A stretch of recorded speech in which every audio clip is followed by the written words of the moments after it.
Well, we're back. Here we are, ladies and germs. It is Monday, January the 11th, 2021, 7:09 p.m. Eastern Standard Time. I am Dave McRae, coming to you live from the VoiceMann Studios in Toronto, Canada. He's Tony Michael in Atlanta, Georgia. This is episode 95 of Two Dudes and Some Bullshit. Tonight, we are watching the 2014 movie Unfriended. Ladies and gentlemen, we are live!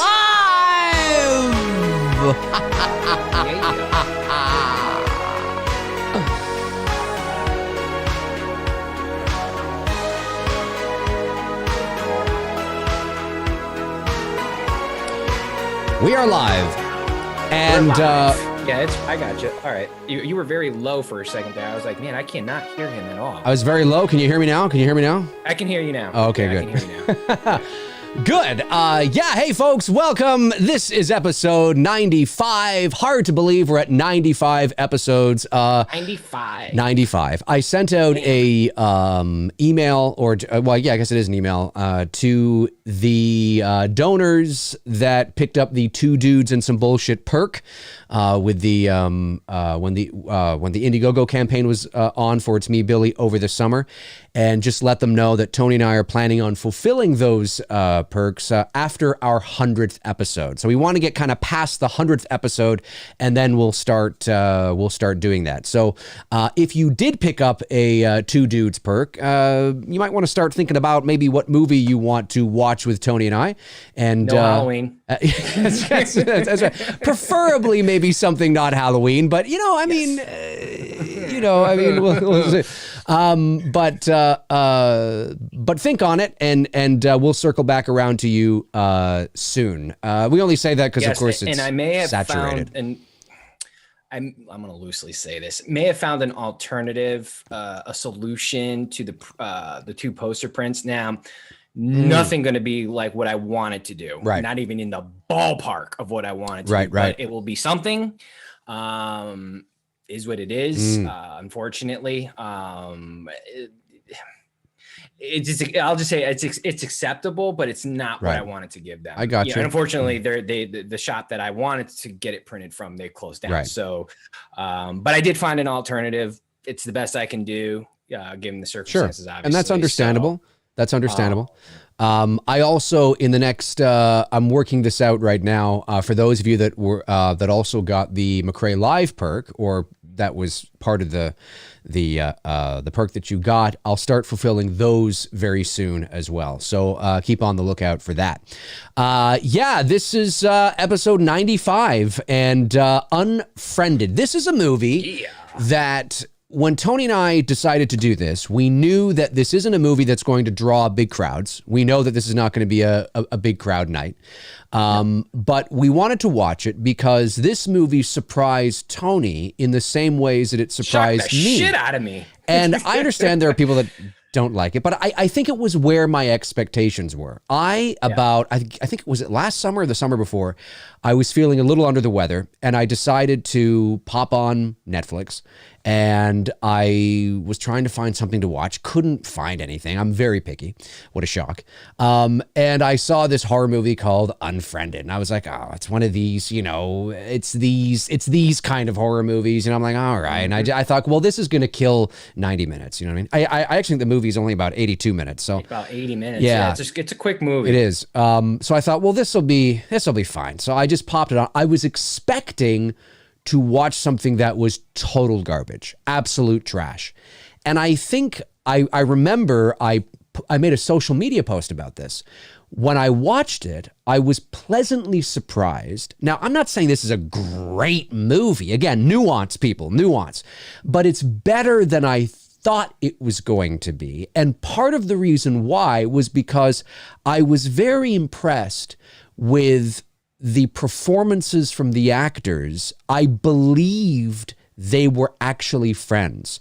The way that, and I read up on the film and the making of it and the style and the approach that the director took and how he allowed a lot of ad-libbing. He allowed a lot of, talking over each other and things like that to make it really feel like it's a genuine conversation and that it's actually happening in real time. And so when I'm watching it, that was one of the things that stood out to me. I was like, this doesn't, but it's a fine line. It feels, there's some improv going on. There's some, there's a bit of ad-libbing, sure, but it's not so much to the point where it feels like they're struggling to try to figure out what to say. It's really, really well done in that sense. So I found myself like caring about the characters to a degree because I believe that they were actually friends. Now, again, nuance. I mean, I'm not talking about the fucking Shawshank Redemption here. I'm talking about this little horror movie that I thought was just going to be nothing, a nothing burger. And it actually, for me, turned out to be not bad. Like, I was like, well, this just pleasantly surprised me. What about you, Tony? Yeah, I mean, again, same as you. I didn't see it when it first came out. I didn't see this until last year, and it was one of my favorite movies that I watched in 2020 as far as seeing a movie for the first time. And I was shocked because I literally thought like, all right, well, here we go. You know what I mean? Like zero expectations. Yeah, the formula, been here, done that. Yeah, like I was like, all right, well, whatever. This is, kill 80 minutes and we'll be done with it. Yeah. And I just remember watching it going, this is really good. Like, I believe these are, this group of people, they're friends. The way they're talking to each other. That's what I felt separated this from Host. I enjoyed Host. Now, Host is a really fucking fast movie too. Right. But what I enjoyed about Unfriended more than I did Host is that Host, I didn't believe that all of them were like, they were close friends. Like, I felt like they were actors hired to play close friends. Whereas this group of young adults, I felt like, these are high school kids who've known each other. Like you said, the over talking of one another, like me and my friends do that shit all the time. You know what I mean? It's just, that's how you usually talk, especially if you're in a group video chat with, a bunch of people, which I do from time to time. Yeah. And that's how the group chat usually ends up going. You're talking over each other, laughing, playing music, doing stupid shit. Yeah. And I thought for the limited space that they were using, you know what I mean? Because you don't see much except just whatever's, on the person's screen, and that's it. Except for the occasional shots of the party, and some other things that happen throughout the film. Right. I thought it was just creatively done. You know what I mean? To really confine a movie space down to something as your computer screen. I was like, this was really creative and well done. And I didn't think nobody was overacting either. Right. You know what I mean? I thought like the lead in this, I thought she played the character very well, very believable. Blair, I think is her name, right? If I remember, or Claire or something. I can't remember. Yeah. Well, we'll find out here in a second. But anyways, I thought she was really good as far as the lead, and she carried the film very well. Right. She was the anchor of the film. Yeah. I thought she did a good job. I tease my cousin all the time. The dude who turns the gun on him in the film here, dude, he looks like my cousin Tony. Like literally, he looks and Tony, and you have a cousin Tony. That's a very Italian. That's a very Italian thing. Yeah. There's three in our family. I sent him this clip. I was like, dude, did you play this part? Because like it sounds like him, right? It talks like him. And he's from a community that's how I would describe their community. Very upper class America, a rich town, rich kids who are, get a little bit more luxury than say like my neighborhood, where we grew up and whatnot. So I jokingly was like, bro, this is totally like you. And again, going back to the film, not to get sidetracked here. Well made. Let's get into it. I want to watch it. Yeah. No, let's do it. For some reason, there's a thing above your head. I think it's on my side here. It says set up professional audio and audio settings. Why is that coming up there? I don't know why that's there. It's above your head. I'll have to figure out how to get rid of it in a moment. Might be hard for me to do. It's not on my screen. It's not on your screen? Like, you know what I mean? Like, oh no, it's showing up on YouTube though. It's part of Zoom. Yeah, I don't know YouTube. I don't know what that is. Anyway, let's get the movie. Blocking out my Elm Street sign. Yeah, I know. What the fuck's going on? Let's get I'll figure it out. Let's get the movie going. All right. So yeah, Unfriended. I'm watching it from YouTube. Tony's watching it from iTunes. We're paused 2 seconds into the movie. The Universal Pictures logo is just about to come up onto the screen. That is where we are. If you are watching along with us, which of course we encourage you to do all the time, that's the point of these shows, then that's where we are paused. So, all right, let's do this. And in 5, 4, 3, 2, and 1. All right. Ooh, that came in loud. Ba ba ba ba. Bum bum. Ba ba ba ba. Bum bum. Bum bum. Ba ba ba ba ba ba ba. Now, let me ask you a question. Do you like the fact that they held off showing the ghost till the very end of the film? Yeah, of course. Yeah, you know same here. me, Some yeah. people wish they could have showed her a little bit more, and I'm like, No. nah, I think we got enough. Yeah, I think so. I was good with that. 100%. Same. I was very pleased with it. Now, I mean, you know, these kinds of movies obviously have a shelf life in the sense that, you know, another 20 years from now, you know, sorry, what is Skype? What's this thing where you're talking via a you know, I mean, it sounds like, but I mean, it's true. I mean, technology just, you know, is moving. It grows exponentially, right? So, I mean, we keep getting more and more advanced in a shorter period of time. I can only imagine, yeah, that like in, you know, 10, 15, 20 years from now, it'll look a little funny to be watching movies like Host or Unfriended, or, you know, because we probably won't even be using Skype, or we will, but it will have evolved, you know, and whatnot. But it's interesting. Live Leak. Do you remember Live Leak? Yeah, that site's been around for a while. Yeah, they've been around for a minute. Yeah, microsecond. Live Leak's been around for a long time. Yeah. Yeah. YouTube will be around for a while unless somebody, if big tech doesn't squash it, gives them some competition. Yeah, YouTube. I mean, it's all about, you know, the evolution of things, right? Like, YouTube will be around for a while, as will Facebook and Instagram and stuff. But they'll just always evolve. And I don't know about Facebook. You know, I don't know if Facebook will be around in 10 years. I think it will. I think it'll be a different version of itself, like many things. You know, like I don't think it'll look the same or be the same, or it'll just grow into something else or whatever. But Blair, yeah, I was right. That was her name. The lead, yeah. Okay. Yeah. Spotify, yeah, that'll be around. Yeah. Oh yeah, you're right. But that's what when the movie was starting, I was like, this is very relatable, because I'm like, man, this is what me and my friends do. Frank literally. Frank says my screen is vibrating every so often, and he's right. It is. How convenient for Unfriended. It is actually doing that. I don't know why it's doing that. I'm not entirely sure why it's doing that, but it's totally appropriate for the movie. It is. It's glitching, and I don't know why. I'll have to thanks, Frank. What I'll do is I'll just remove myself. You'll still be able to hear me, but I'll just take myself out here and put myself back in and see if that helps. Probably not. Dun, dun, dun, dun. Let's try this again. Or just do the show without me and just have you on the screen. Why? What's wrong with yours? Are you having glitches? Yeah. I'm watching it on YouTube and I don't see anything. Yeah, well, no, now you're gone. I'm gone now. Yeah, but I'll be back in a second here. Oh, I am kind of back. I'm just trying. Kind of the irony that we're watching this movie and we're having glitches. That's what I just said.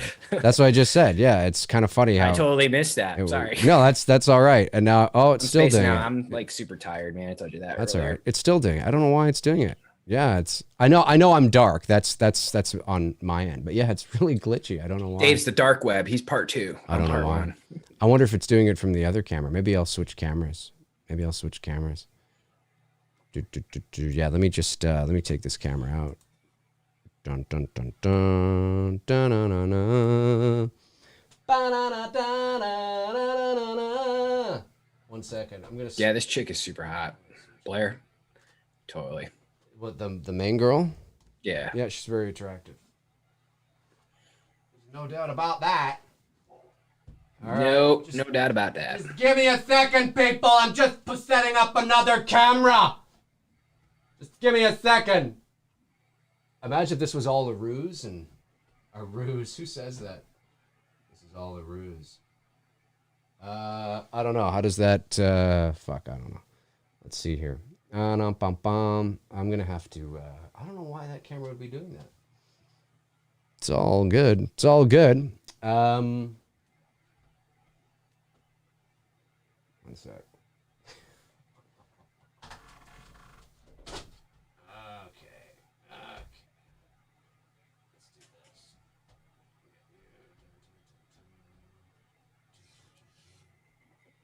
Trying to set up another camera here, folks. Just yeah, it'll probably have to do for now. We'll see if this camera works. And you'll let me do this one, and then I'll do this one, and I'll do it from, no, we're gonna do from this one. Oh no, okay, I gotta turn off the other thing first. I gotta turn myself off over here.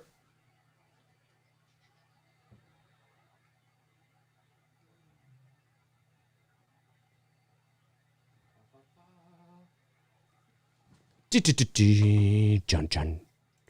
Chun chun chun chun. Keeping people entertained. They can still hear me.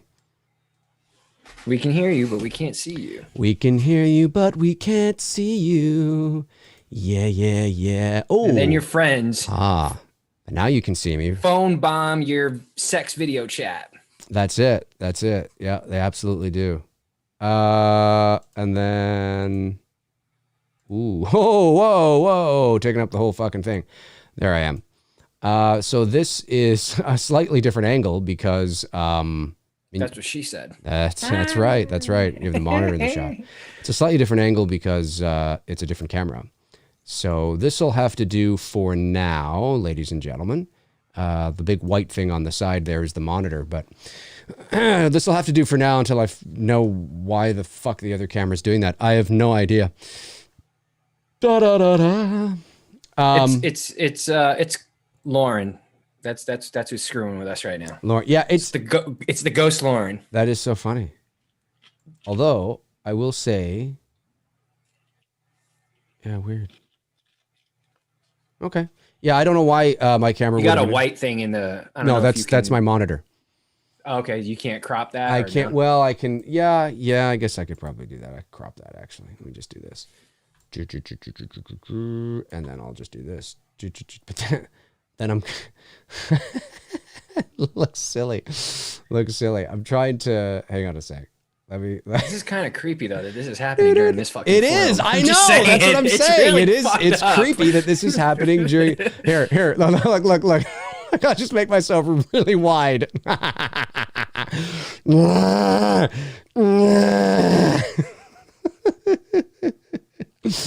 Let me go back to. I don't even know if this is right. Hang on. Let me see if I can. Okay, this might be a bit better. Let me. Yeah, there you go. Wait.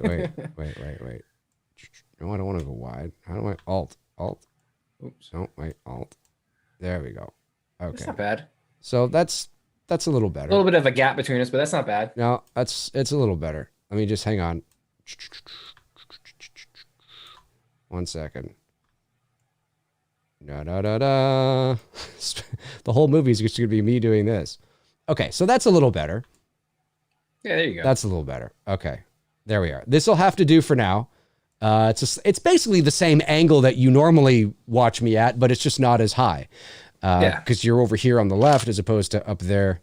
But this will do for now. This will do for tonight. It's weird that I don't know why, but the other camera was being a bit glitchy, so I'm not sure why. It's Laura Burns. It is. It's her, man. She's her coming back. Yeah, she's haunting us. She's coming back. Yeah.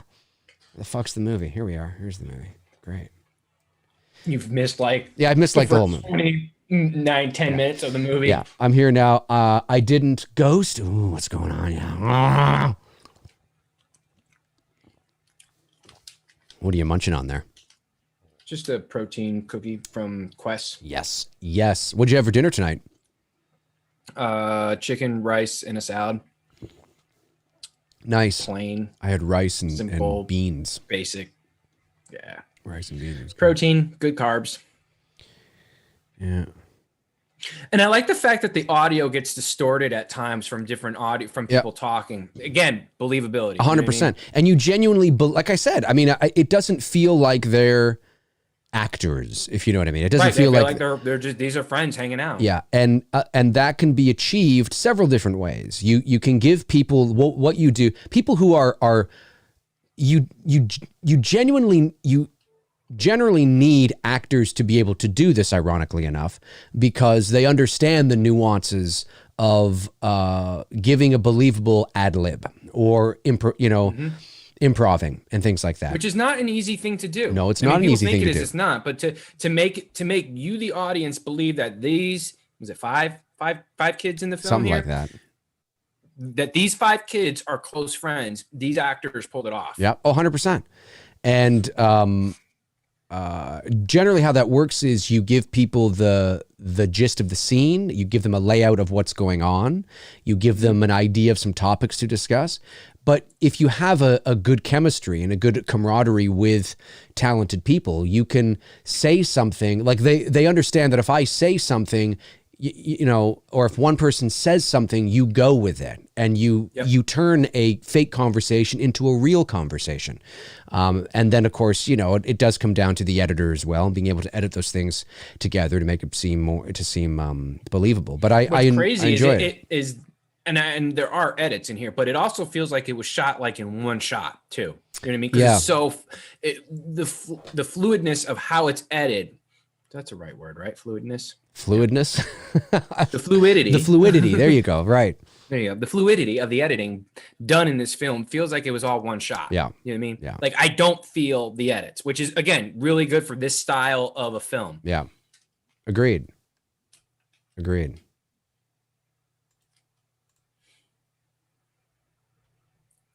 So now Laura, the ghost, is talking to Blair, the lead.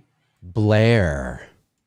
Which, I mean, even Facebook looks completely different now than it does. It? I haven't been on Facebook in forever. It looks it looks very different now than what it looked like in 2014, for sure. Did you just see that pop up on the YouTube? Did y'all see that pop up on YouTube? What? Something popped up on YouTube? It was like a white flash. Really? Like it came for literally because I'm watching us on the monitor. What the fuck is going on? There's somebody is infecting. Did you all see that? No, I didn't see it. Oh, Frank says, I just weird flashing alien on Tony's screen. Oh, that. Yeah, that would have been, that. The white thing, DMT Infinity, yes. Yeah, no. It was more center. It was more, no, it wasn't like on me. It was more center? It was like it was in between us. Oh, that's strange. Well, there is like I said, I did just update my system.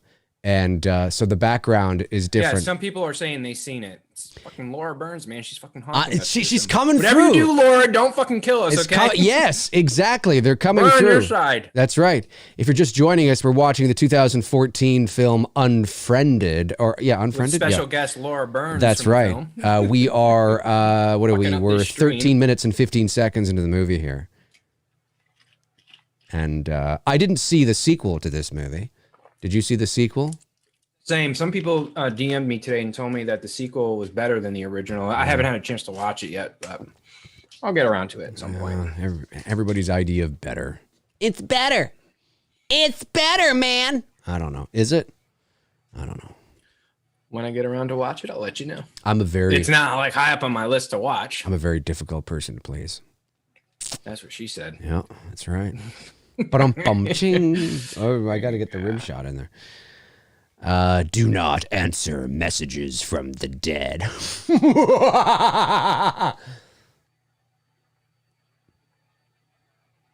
So where's the? Well, I guess the pandemic put a halt on it. Remember the what the fuck was that doll? What the hell was that doll's name? Doll. No, not a doll, but like the one that I said, oh, they're gonna fucking do a horror movie on this character. It was like a meme. Annabelle? No, not Annabelle. It was a meme that went around last year. I did a funny, stupid. What was it? Moa? The weird face thing. The weird face. Yeah. Chat room. What was the name of that again? The weird face. It was like a Japanese. Somebody made it. You know, it was somebody tried to start an urban legend with it, and then the maker came out and was like, no, this is actually I made this. This isn't real. This isn't. But of course, Hollywood. It's right up Hollywood's path. Momo, that's it.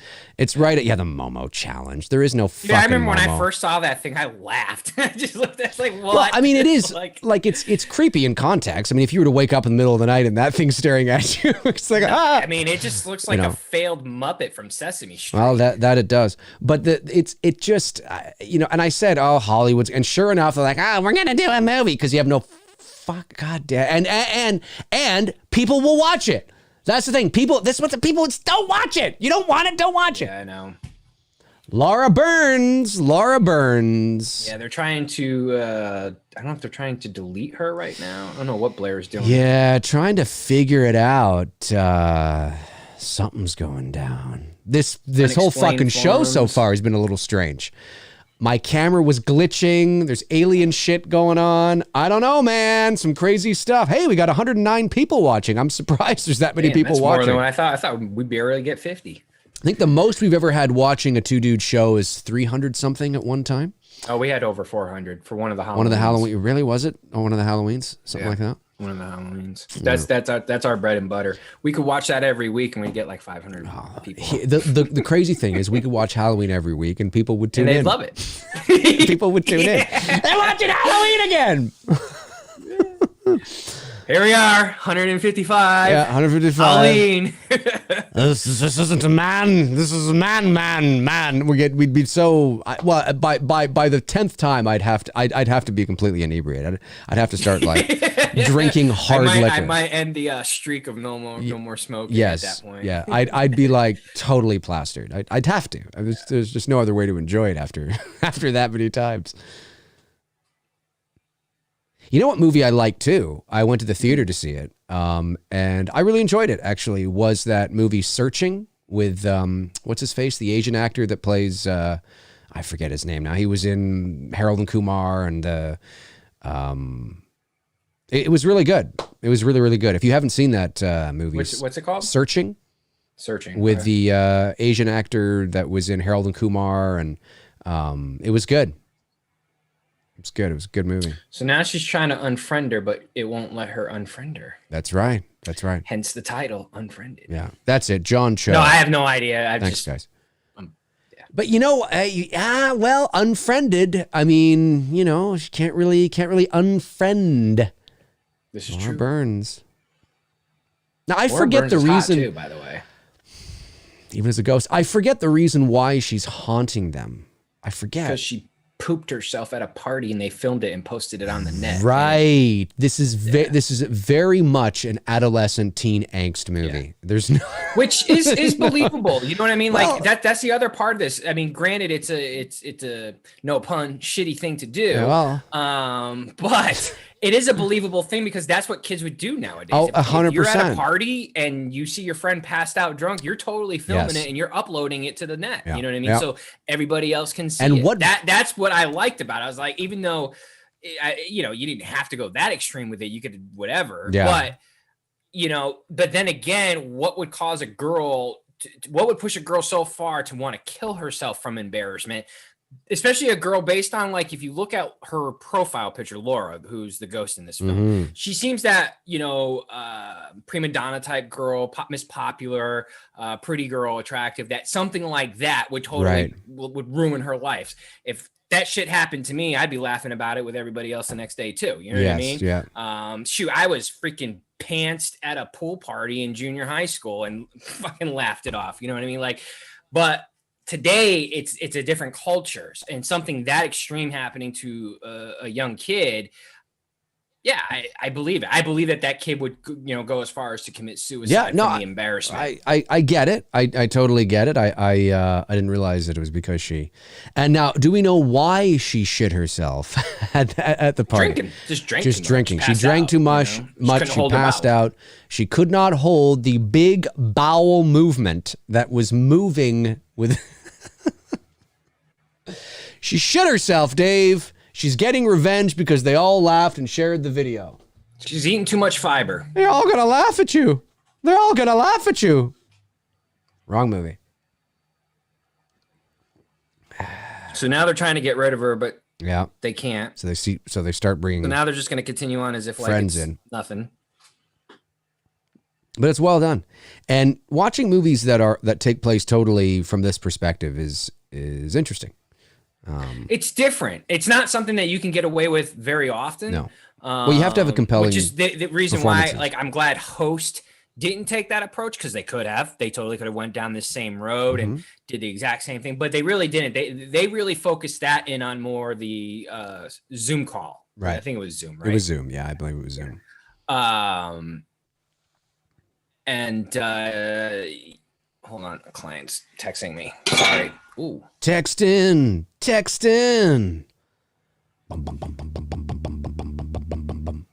Unfriended. When I went to set up the show today, I thought, wow, it's 2014 is this movie. I didn't realize it was that long ago. Yeah, even when I saw it for the first time, I didn't realize it was almost 10 years old. You know what I mean? 10? Well, 6. Almost. 6, 7 you know what years I mean? old. Like closing in on that. Yeah. This would be 7 years 7 now. years this year, yeah. I didn't think it was that far removed. Right, you know right, what I mean? Yeah. I thought like it was in like the last year or two. Yeah. Now, if you take anything from this movie, ladies and gentlemen, it's that if somebody shits themselves at a party, do not film it, and certainly do not upload it or, laugh at them. Help them, change them, wipe their bum. Do something. I don't think positive. I've ever seen that. The most I've ever seen was my high school girlfriend. She got real tanked one night, and she was praying hard to the porcelain god. I mean, hard to the porcelain god. Praying hard to the porcelain god. I haven't heard it referred to as that before. That's amazing. Yeah. You've never heard that term before? Praying hard to the porcelain god? That was a big thing that we said in Connecticut. Wow. I'm sure a lot of other people in the chat room probably had to have heard that phrase. Praying hard to the porcelain god. Hard. She was a monk and everything. Yeah, she was upchucking like a mofo. That's the worst I've ever seen anyone. Wow. But that's also because she didn't eat and she was just drinking. You gotta be so careful. Like you gotta. I mean, well, when you're in when you're throwing up, it's your body's way of saying, "I don't want this."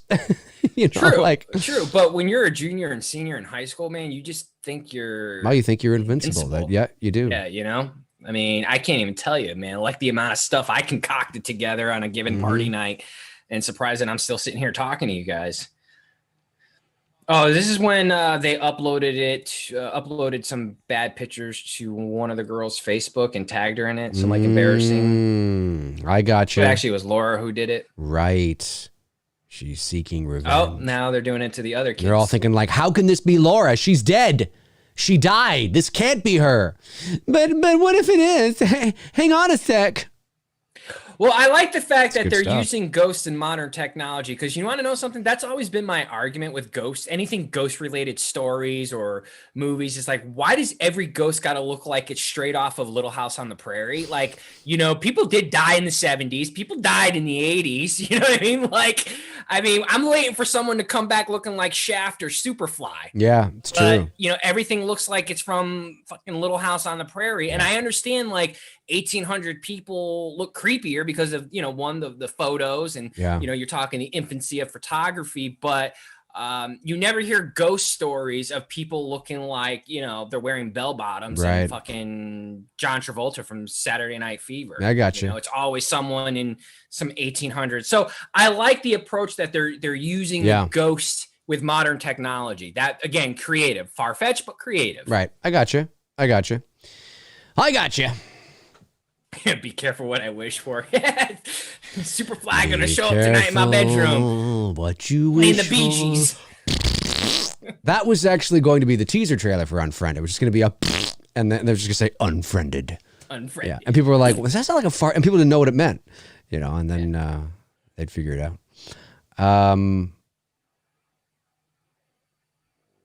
Yeah, this. So now they're figuring out that it could be Laura, who's Billy 227. Yeah, it's creepy. I like what, and it's funny, you know, like this is the kind of shit that if this kind of thing had existed when I was a kid, when I say a kid, like a teenager, I'm glad it didn't. I totally would have done this kind of thing, for a movie. Like I totally would have. Sure. Yeah, I get it. Like I would. But we also had ours. I mean, Blair Witch Project. You know what I mean? Oh yeah. No, I meant of course. Yep. But I just meant like the idea of having that's a good idea. No, I am so glad we didn't have this type of technology around when we were kids. No. I mean, I appreciate it. I love it. It's great, but yeah.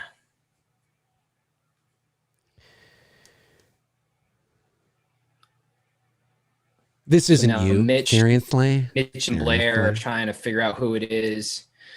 My cousin's just sitting there with a hard stare look on his face at the computer monitor. So which one do you think is your cousin? Pretty boy. Okay. Not her boyfriend, but the other dude. Okay. Tony 1, Tony 2, Tony 2 times. He would be Tony 3 times. Or no. He would be second. I was the first. He's the second, and my other cousin, who passed away, was the third. Oh, okay. Yeah. All right. Yeah, this is like, I don't know, man. Zoom or Skype, excuse me. Skype, right? That's it's Skype. Yeah, it's Skype. So I haven't seen the sequel. Does the sequel follow any of the, or I guess all the characters die, right? Well, it's the dark web. So it's all the shit that happens on the dark web. Oh, okay. So it doesn't follow the same people, obviously, because don't everybody in this fucking... I think everyone dies, everyone dies, yeah. That's unfortunate. It is, especially Blair. Blair should have lived. Or maybe Blair does live and she's going to come back for the third film. The third film. She's back. Whatever they're up to. She's back. Everybody show your hands. They'll call it the Blair Lily Project, Unfriended. The Blair. Is that what her name is? Rye Guy 88 says I was trying to read the title of her name up there. It said Blair Lily. Rye Guy 88 says Unfriended, the bowels of hell. I will say this, Val, the girl who dies first, man, her death is creepy. Just because she's just sitting there fucking staring at the fucking screen. She's not moving. Yeah. Well, when you incorporate a bit of believability into, like, everybody can relate to this, and because the performances are very nuanced, they come across as genuine, and when you add the creepy and the unusual into a performance, into a presentation, such as the style of presentation as Unfriended, when you're watching it, you feel like you're watching something that's almost real because it feels real. The conversations feel natural and organic, and you don't feel like you're watching a movie, even though you know you're watching a movie. So when the creepy and bizarre begin to happen, there is an unsettling nature to it. It doesn't feel as polished as it would, on a regular film, if you will. Well, what I was going to say, it also feels like a throwback to the movies we grew up with that weren't polished. Right. You know what I mean? Yes. Yeah. Yeah. This is the horror films, what I mean. Yeah, I get you. And I like those types of movies. I like that was the one thing about like Friday the 13th, the remake, too polished. Yeah. Way too fucking polished for a Friday the 13th movie. Yeah. I wasn't, and I did. Yeah. Yeah, I agree. Like the other laundry list of things, that was one of the things that I did not like about it. Right, yeah. Did we watch that? Yeah, we did, because tits are too stupendous. Greatest line in horror movies history. Stupendous. Who says that? Your tits are stupendous. Stupendous. The guy should be shot. Hey, it's not his fault. He was told the line. He read the line. He did the line. He was. I mean, it's not the actor's fault. Yeah, he was. Gmail. God, I haven't been in a Gmail account in like forever.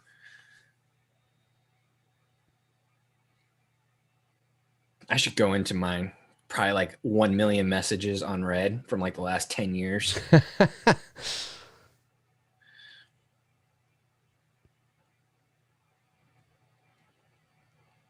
He even got the same hair as my cousin. I hate that. My cousin's got like the perfect hair. He's gonna have perfect hair his whole life. He's got like the John Stamos hair. It's like my friend Evan. My friend Evan, who I went to high school with, has got hair like that. He'll have hair thick, full black John Stamos, Elvis Presley hair, and he'll have that until the day he dies. And I know this for a fact because his grandfather. I don't know. And Evan, if you're watching, hello.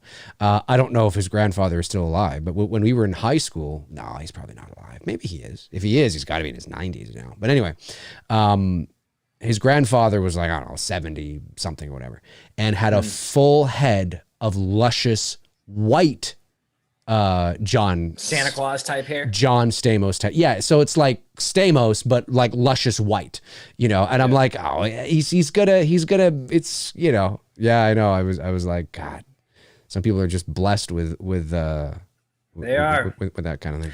I thought I was gonna have it, man. I was going strong until about 38, about like 2 years ago. Yeah. That's when people started pointing out to me, and I'm like, son of a bitch. I'm still fortunate. I still have a full head of hair. Lucky bastard. Yeah. If I do go bald, I'll probably go bald back here, the back of my head, because that's where my dad began to go bald. That's where I have it. I got it there. And of course you can see because my hair's starting to grow back. I got to get a shave tomorrow. I got the widow's peak and then I got the little spot there. Right. So I'll be at the barber tomorrow morning getting that. You should just do it yourself. Yeah, I can't get the back. Oh, yeah, that makes sense. That's the only problem. She's got one leg up. But I like that because that's how I say kids, they're not like little kids, but that's how you sit like that. You know what I mean? You're just casual and you're not even casual. And yeah, I sit like that even now. That's what I mean. But like the way she's sitting with her leg up and she's kind of looking into the camera and it feels very organic, It's little things like that make the presentation feel legitimate.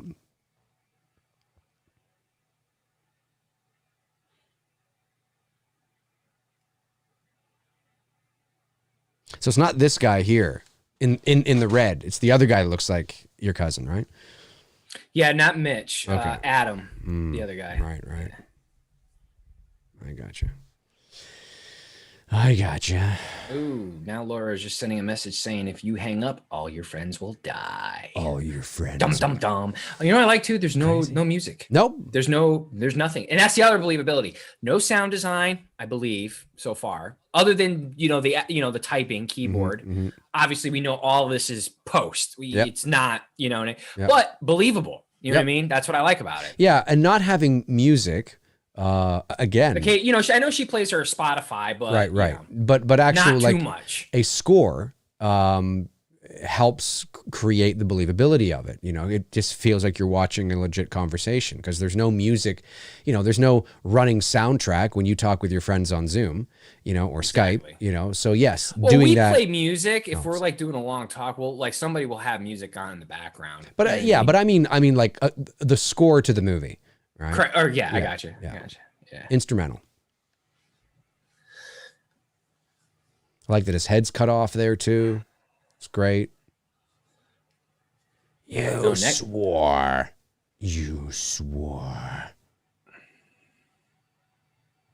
Oh. Of course, Val here, it's being revealed that Laura sent Val a message about the video asking her to take it down. And Val, the first girl who's going to come back here in a minute and just look creepy as fuck, respond and says, why don't you kill yourself? That's kind of harsh. It is harsh. That's harsh, man. Harsh. Yeah, it is. It's harsh. I wouldn't even say that to our trolls. I just say, can I knock you out? Man, I don't want you to kill yourself. No, don't kill yourself, for Christ's sakes. Oh, I just want to reset your factory settings. There's a white flash there. Happens. Yeah, see? Now she's back on the screen. She's just sitting there all like... She is. Just creepy as fuck. Yeah. Yeah, so the white flash, Laura's back. I saw the alien again. Yeah, that's... It's the desk. What you're seeing is actually the desktop on my other monitor that Tony's screen is on, and you're for whatever reason it. No, I are don't you know sure? why. I think I'm it's positive. a flash, dude. No. It's the alien. I'm positive because I saw it. I just saw it now, or saw it again. It's Laura. It's Laura. All right. Hey, it's Laura. I mean, listen, Laura. For those of you she's that our are, special guest tonight. She is. just can't talk. She's a ghost. For those of you that are this tuning is how in, she's communicating. I had to switch camera views. So Laura, I hope because me of a and glitchy Dave camera. are doing your. I hope me and Dave are doing your movie justice, and that you're not going to off both of us. I hope so. Before the stream is over. I hope so. It's crazy. We are shit. definitely giving positive feedback here. Yep, we're not positive. talking negative about it. Yeah. Now this is what's her face. We all shit our pants. Granted, I stopped by the time I was 2. Listen, but hey, it's okay. I still shit my pants from time to time. It's okay. You know, I don't think there's anything wrong with shitting your pants. And you know what? It's healthy. You get it out. It's fine. You know. So Laura, absolutely. It's okay. It's okay. Everybody shits their pants. Shit the pants. It's good stuff. It's good stuff. What happened? The cops walk in. What? She's dead. She fell over. Oh! Well, she probably was petrified from the ghost, which we find out at the end of the film. Yeah. Fucking Laura was probably just sitting there staring at her, and she's staring back at Laura. It's over, man. Yeah. It's over. Gone. Laura is dead. Val, excuse me. Val. Yeah. Well, Laura's dead too, but yeah, the whole chat room, y'all are fucked too. You know, if me and Dave are fucked, y'all are fucked. It's over, man. This is it. Over for everybody tonight. This is it. Laura's gonna get us all. This is it. Laura. She'll come back next week. It'll be one badass bitch and some bullshit. Some badass bitch and some bullshit. Now, is that a leg? I think it's a leg. It looks like a leg. It's the cop's leg. Oh, it's the cop's leg. That's right. Yeah, that's right. It's trying to check the girl. Yeah, it's the cop's leg. You're right.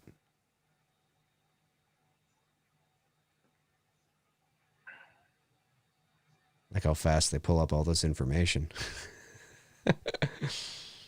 It's good stuff. In case you're just joining us, this is episode 95 of Two Dudes and Some Bullshit, and we're watching the 2014 movie Unfriended, and we are at 36 minutes and 40 seconds into the movie. Sorry, Tony, go ahead. And Blair's Internet Explorer with like all the web pages, like that's totally mine. Like down there, if I pulled it up, I've got like 15 tabs that are fucking open right now. It's the same with me. Whenever I'm at the computer, I have like 15, 20 tabs open, various shit. I'll have like Photoshop open. I'll have Adobe Audition open. I'll have DaVinci Resolve open. It's, yeah.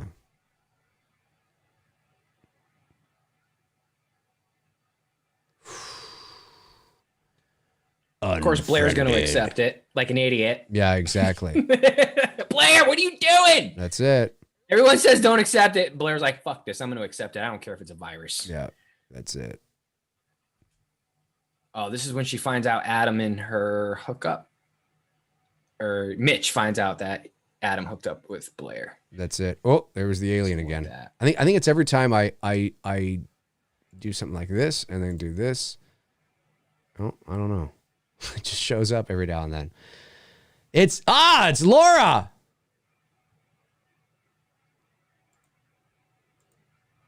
Ooh.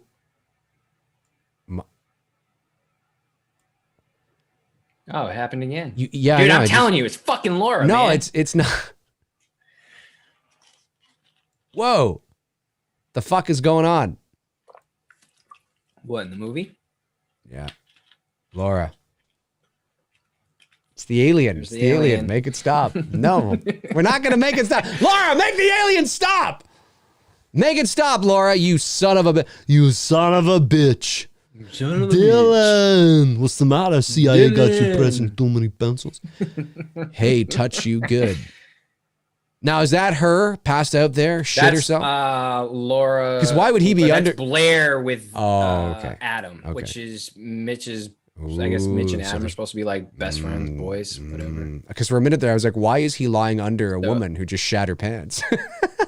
Adam was tapping his best friend's girl's ass. Oh, You're going to find out. You're going to find out. She's also exposing all the secrets, you see. That's what Laura's doing. She's not just getting her revenge. She's exposing all of the secrets. I get it. I get it. Oh yeah, the old let me take my laptop with me so you can see the carnage unfold routine. Boop, boop, boop, boop, boop, boop. Such an immediately identifiable tone, isn't it? Homie's vaping. The Skype tone? And that's like infancy vaping. You know what I mean? I got a thumbs up on my screen now. I mean, it went away. You had a thumbs up on your screen? Yeah, like the emoji. What? I'm not even shitting you, dude. I swear. What are you talking about? A thumb up? Dave, I swear to God, bro. A thumb up emoji? What? Where? Dude, like on your screen? Bro. Yeah, it was like right in the corner up near where my leather face mask, like over. It was like up in the corner over here. I swear, dude. No. Yes. I swear. Oh my God. Laura Barnes is in this fucking stream tonight, folks. We're fucked. She's gotta be in this stream tonight. I don't know what the hell is going on, but she's gotta be in the stream tonight. This is crazy. I didn't see it. I'm watching the movie. I've got you up on the screen. I've got the chat up on the screen. I've got the. Dude, that was just weird, man. It was like thumbs up. Like, what the fuck? This is. This is weird. This is a weird stream. Like, what is going on? Very weird. And I'm thinking about going back to my other camera, but I'm afraid that Laura's going to make me shit my pants if I do. It's kind of coincidental that now the clock is ticking that someone's about to. Right. Someone's about to go down. Listen, folks, if Tony and I die, it's Laura. It's been fun. You know who, but you know who it is. You know who to tell the cops. You know what to tell the cops in terms of who it, I don't know. How do you tell the cops this? It's Laura from Unfriended. And you know for certain because we shat our pants. This is definitely going down as one of our. The fuck's the guy got his gun for? Ever. What is? I forget his. Oh, right. Because now they're accusing. Right. I get it. You see, I think they should have made the guy that she was cheating on with the fat guy. That totally would have gone against the grain. What's the hefty guy's name again? Kenny. Kenny. They should have made Blair. Maybe I can't remember. Well, they should have made Blair hooking up with Kenny. That should have been the photo. Yeah, I'm looking at her like screen down here. Kenny. I see Ken Smith. So I'm thinking his name is Kenny. So what do you think about Blair? I'm still thinking about the thumbs up that I had in the corner of my screen, bro, which is really fucking weird. But Blair should be hooking up with Kenny, as far as I'm concerned. I agree. I think they should just be getting it on. Why not? Play the field. Either that or fucking Big Brother's watching us, man. This is crazy.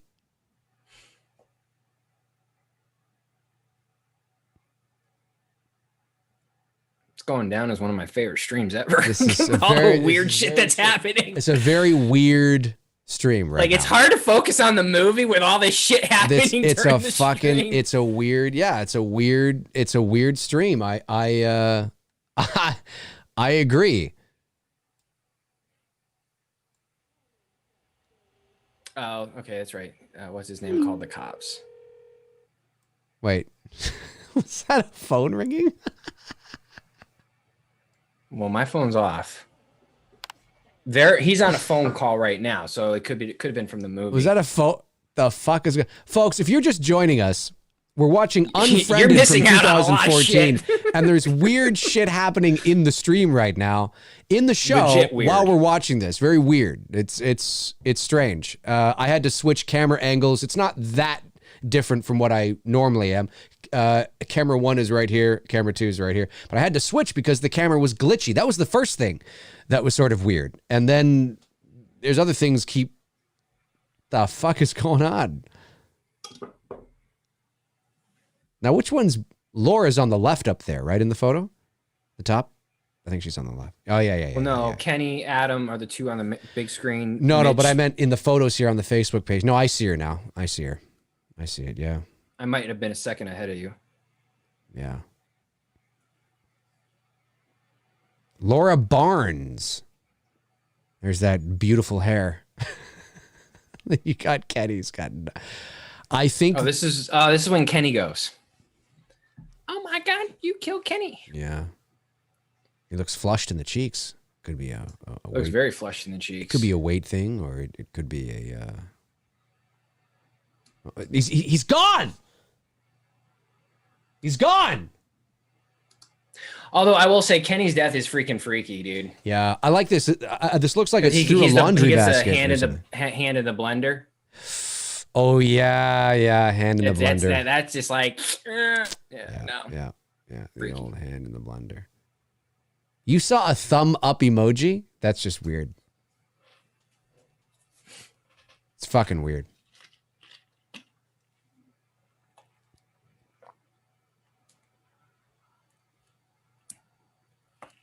Now, Frank just said, there is the thumbs up. But where I missed it. You saw a thumbs up again? You saw it again?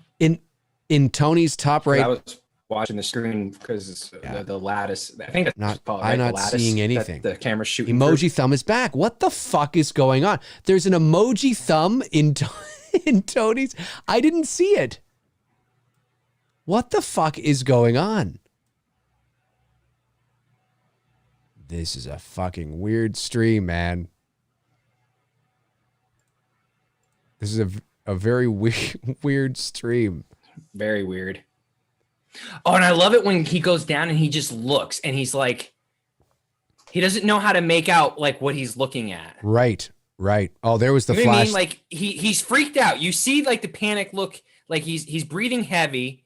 He doesn't know how to process and he's not telling them what he's seeing, which I loved. What the fuck? There was another white flash. It's Laura, I'm telling you. Now, Kenny needs to lose a bit of weight.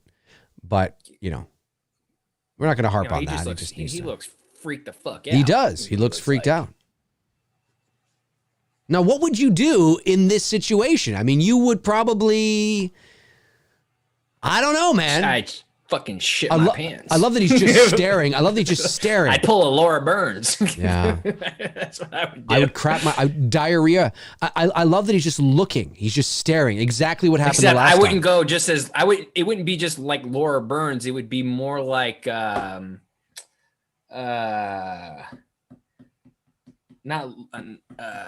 be more like Harry from Dumb and Dumber. Remember that scene in the bathroom? Oh yes. Yeah, that would be me. Oh, that's right. And this is when he like kind of freaks out. He like hits his head on the fucking. I forgot that. And then he puts his hand in the blender. Yeah. Oh. He's coming back. Yeah, I love when you just kind of they just kind of look and they're staring. There's an elephant now or an eggplant now. An eggplant. Oh, I love that. And his face is so red here. It looks ridiculous. And I love that it's sporadic. You just see like, that's great. It's so great.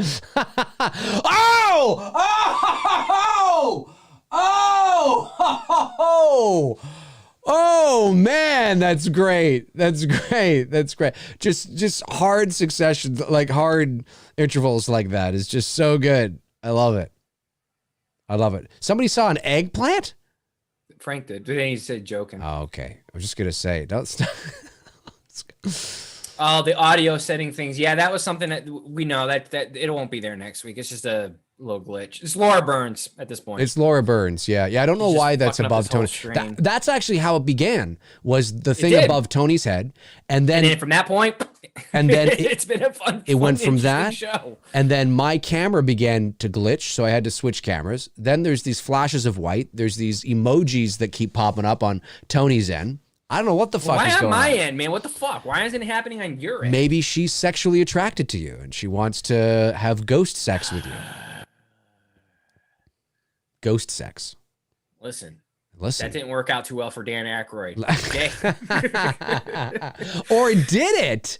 Because I don't know. We saw her pulling his pant, undoing the belt, and I think it's heavily implied that Dan Aykroyd got a ghost blowjob. I'm just saying. I'm gonna get ghost cooties tonight. Just simply saying, I think it is heavily Laura's implied. Ghost cooties. Yeah. Well, it's gonna. Yeah.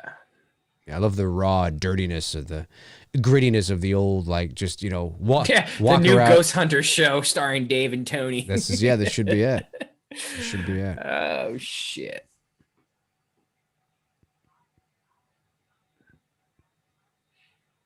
Actually, it's unfortunate that our bigger audience couldn't have joined us tonight because they would have been entertained as fuck. Would have been interesting. For sure. Okay, so this is when we first see the video of what happens, right? I think so. Yeah, because that's Laura.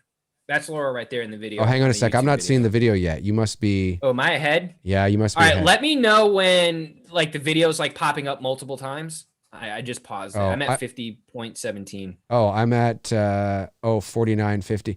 Hang on. Okay, now I'm at the video. Okay, tell me when you get to 50.17. 50.17. Okay, one sec. Mm-hmm. Coming up. I am there now. Okay. So we're back on track. Yeah, multiple videos up on the screen now. Yeah, like when someone's back in the day. Remember when you got viruses? Yeah. Yeah. Boom, boom, boom, boom, boom, boom, boom, boom, boom, boom, boom, boom. From going to those unforbidden sites or forbidden sites, I should say. Right. Oh, this person must be on a Mac because there's the spinning wheel of death. See, back in the day, we didn't have Pornhub where you were virus free. It's true. Back in the day, you clicked on one of those sites. I remember that. It was brutal. And there she is. Wait, is that shit? That's poopy pants. Oh my God. That's funny. Laura. Good on the actress to lie there. For sure, man. And, I mean, that's not an easy thing to fucking do. And I heard that I heard that she actually shat her pants. No. She went full method. No. But I mean, how to get it? What a great.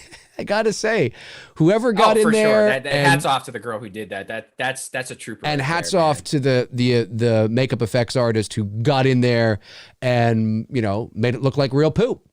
Yeah, exactly. That's a lot of poop to be seeping out of your pants. Unfortunately, it was not the Christmas poo. I'm just saying. No, it's not. I mean, this is what it is.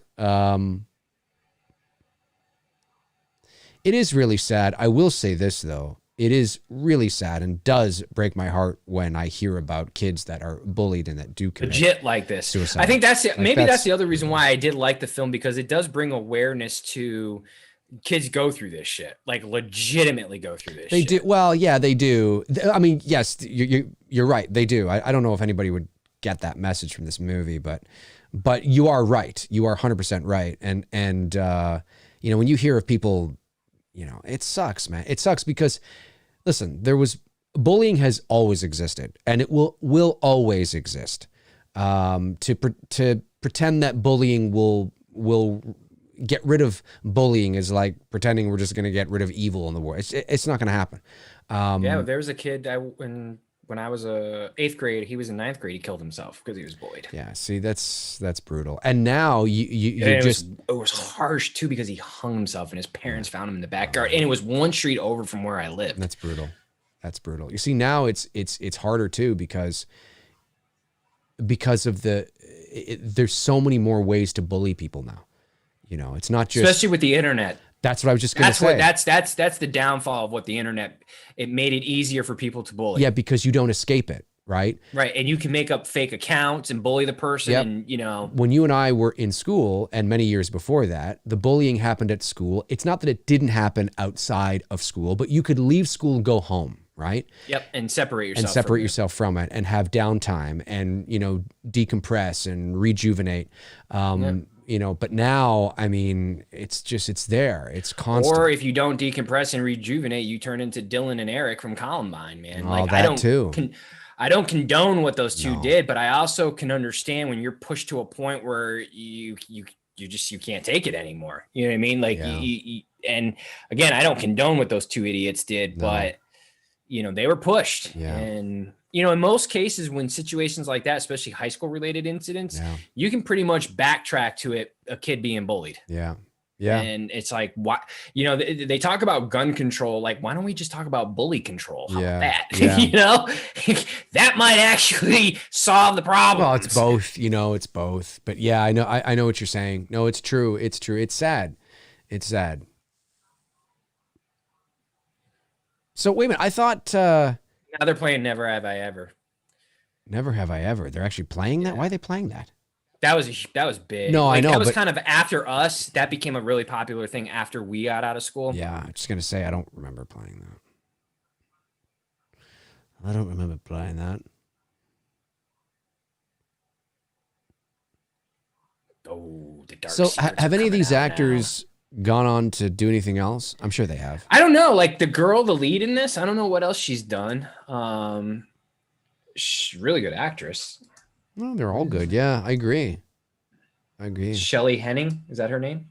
Shelley Henning is her name? Well, she's the first name on the starring list here from my iTunes. I don't know if necessarily that's her, but I'm guessing since she's the star of the film. Yeah, it could be her. Yeah. Shelley Henning crapped her pants. No.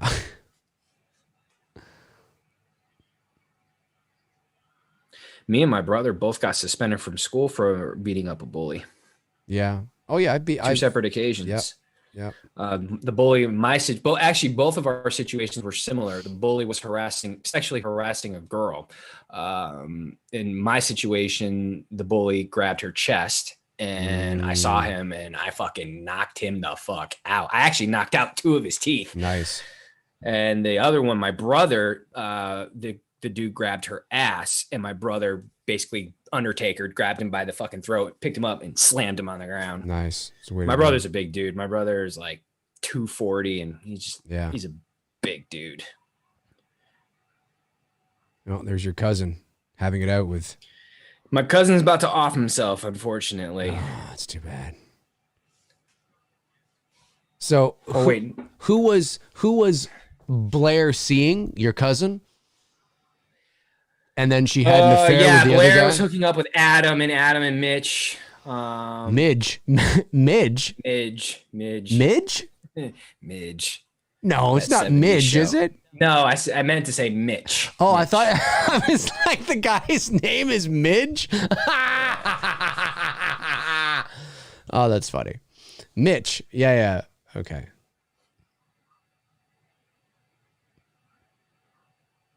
The shitty part too about mine and my brother's situation is we're the ones who got fucking suspended. That's the bullshit about that. Yeah. Yeah, I've been suspended for fighting before too. I was suspended for fighting. It was a kid in the 8th grade. He was, funny enough, we actually, I wouldn't say we became friends, but we had no issues with each other later in high school. This was junior high. And we got into a fight and because he was being a fucking idiot. And he was of Somalian, I don't know if I want to say descent is the right word, but he was from Somalia, so he was black.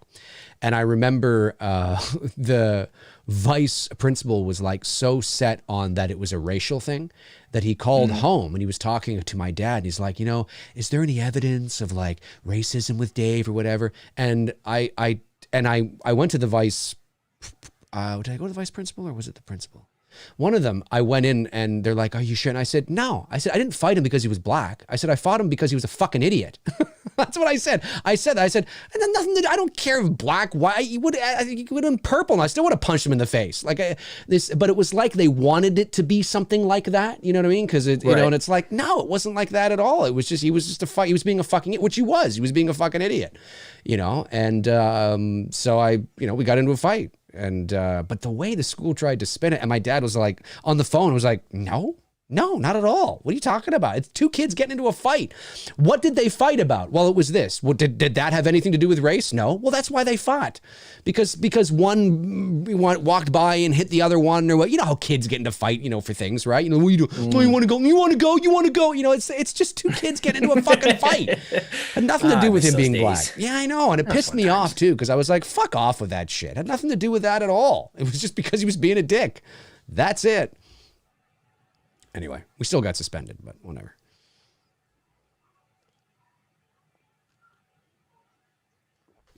Oh yeah, he shoots himself.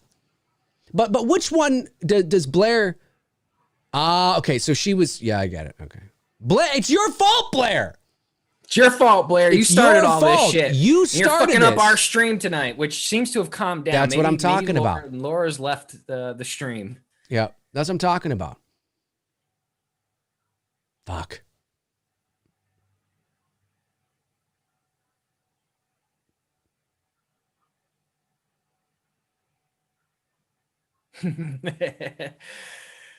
I love how that song just pops on. Yep. It's over. It's over. It's over.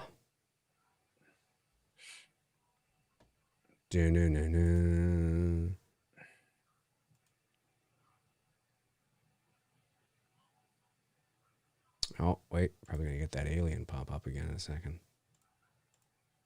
Yeah, I think it did. Mitch is trying to redeem his manhood. Yeah, he's trying to. See, when I saw the photo of Mitch lying underneath Laura, whatever it was, I thought that was somebody lying under, or Blair. I thought it was somebody lying under Laura after she crapped her pants. And I was like, why would you do that? The flash came back. Never mind. Laura's still here. She's still here. Laura. She's still here. She's still here. Not bad.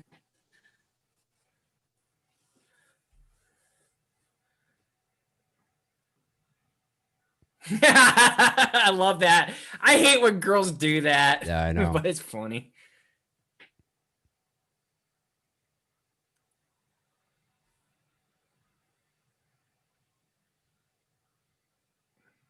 I'm sorry, okay? I'm sorry. It's not good enough. It's not good enough, Blair. You're done.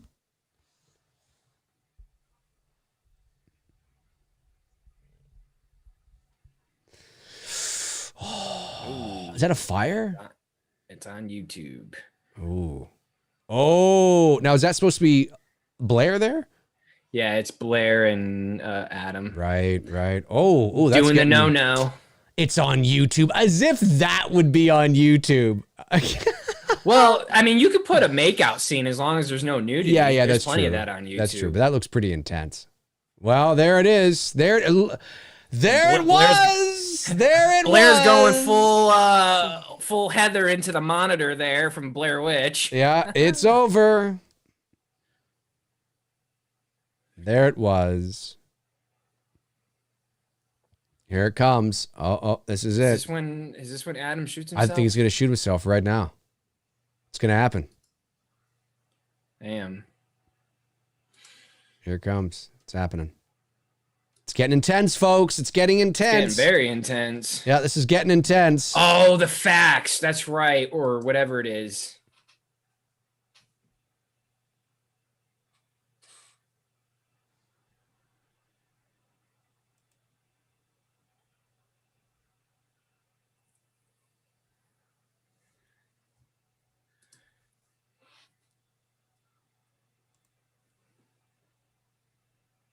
What's your time code? My time code is 1 hour, 2 minutes, 34 seconds. Oh, okay. Yeah, I think I'm on the right spot.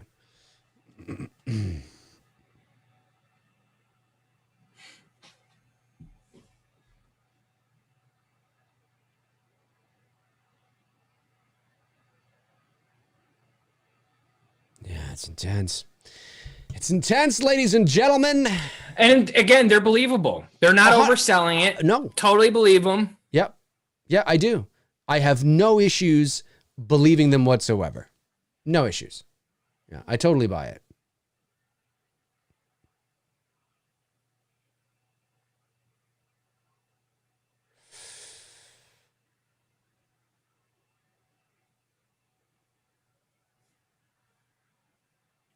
Yeah, talented.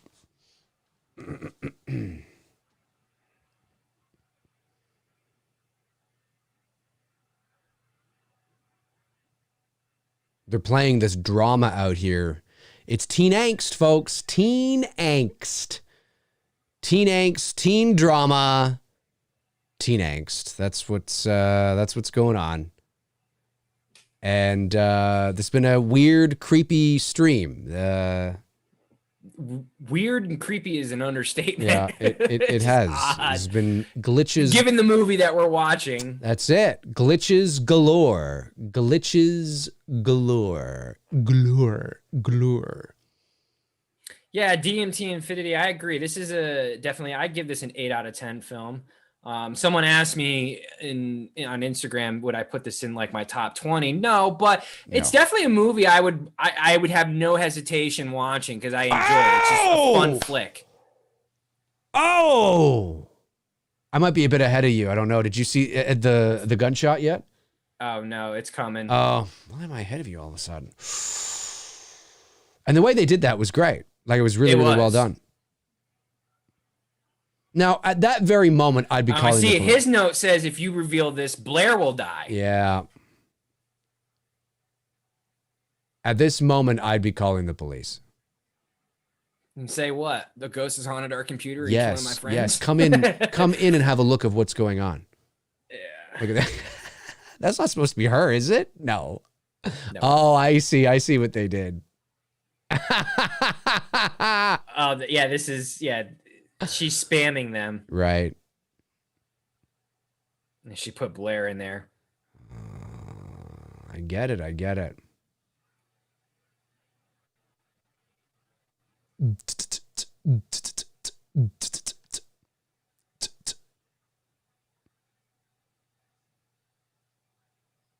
Now, who's in the bottom there? Is that Midge? Who's like...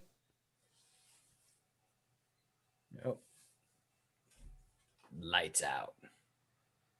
Oh, this is it. That's another movie. We need to watch that movie. Lights Out. Yeah.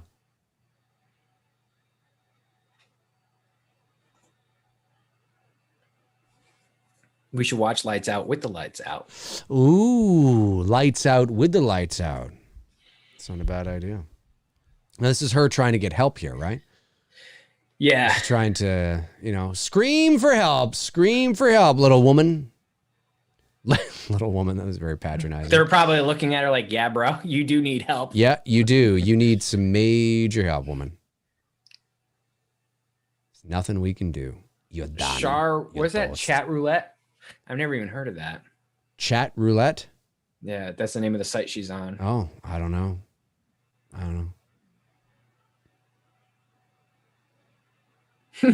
Homie's just sitting there watching TV like, yeah.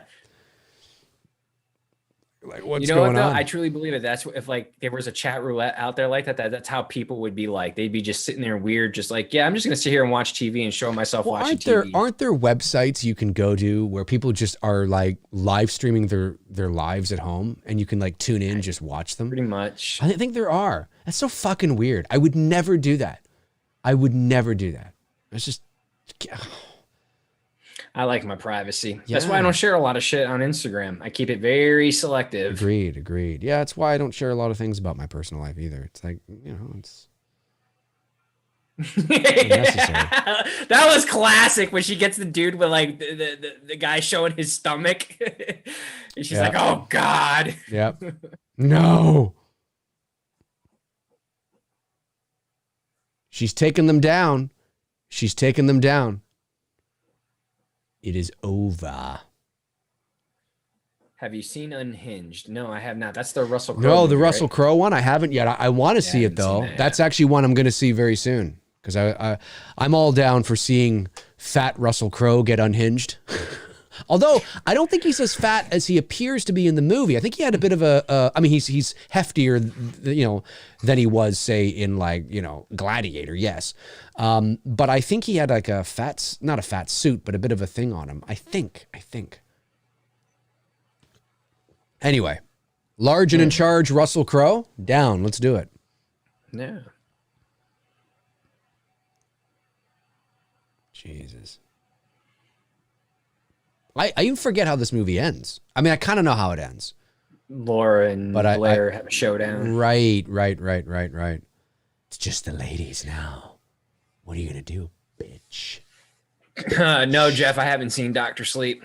No, still haven't seen Dr. Sleep yet. One day. Why haven't you seen that? Look at this angle.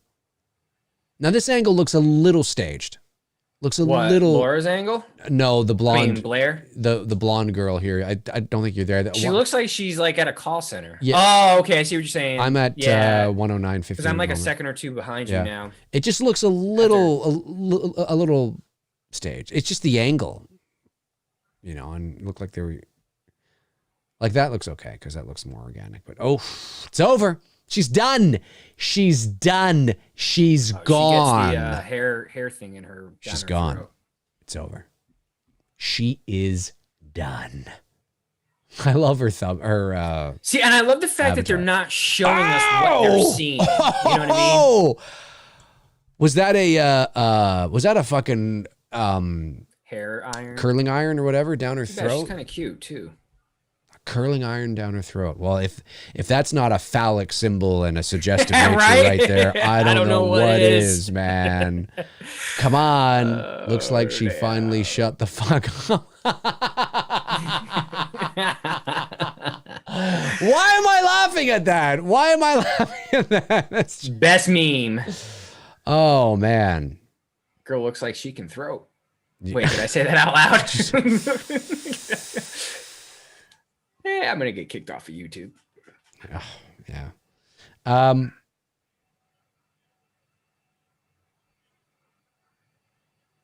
I like the breaking up of her voice. And again, very realistic. Yep, 100%. Because that's what happens. You know, talking over each other, the delays, the stalling, the buffering. Look at the glitches we've been having all night. Yeah, that's strange. That's some weird shit right there.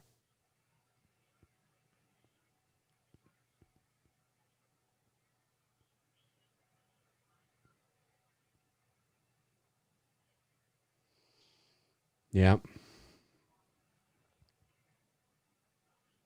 Where are you at? I'm probably behind you. I'm at an hour and 11 minutes and 11 seconds. And I'm like 10 seconds behind you. I don't know how that happened, how you sped up. Fucking weird. I have no idea. Like we were at the same point. Exactly the same point. And now you're 10 seconds ahead of me. Yeah, I don't know what the fuck happened there. I think I might be going first, and then she's gonna come get you later. Yeah. It's been real, folks. It's been a good it's a good day to die hard. Just if you're taking me out, man, you better take me out with a bang, all right? A bang. It's over. It's over, Blair. It's over. What's this? And Mitch, Blair and Mitch are the only ones left. I think this is Mitch, right? Fuck it, we'll call him Midge. Looks like they're laughing now. That's better. Never have I laughing ever or is she freaking out? Posted the video of drunk Laura. I shit my pants and now I'm getting revenge on you. I shit my pants. All right, Laura. Thank you. I know you wouldn't do this, Blair. Why are you protecting him? Laura, please don't. He didn't do anything, I promise. Oh, yes, he did. He's guilty by association. Don't you want this to be over? Yeah, you're way ahead of me. I'm way ahead of you? I'm an hour. Because now she just typed he didn't do anything, I promise. Wow. I'm 1 hour, 13 minutes, and 3 seconds, 4 seconds, 5 seconds, 6 seconds, 7 seconds. Yeah, you're like now you're like almost like a full 30 seconds ahead of me. Whoa! What the hell, man? I don't know. How is this even? I don't know. I was going to try to see if I can catch up to you, but I don't think that's possible. Look at That's all right. Look at the fucking lighting on Mitch. Oh!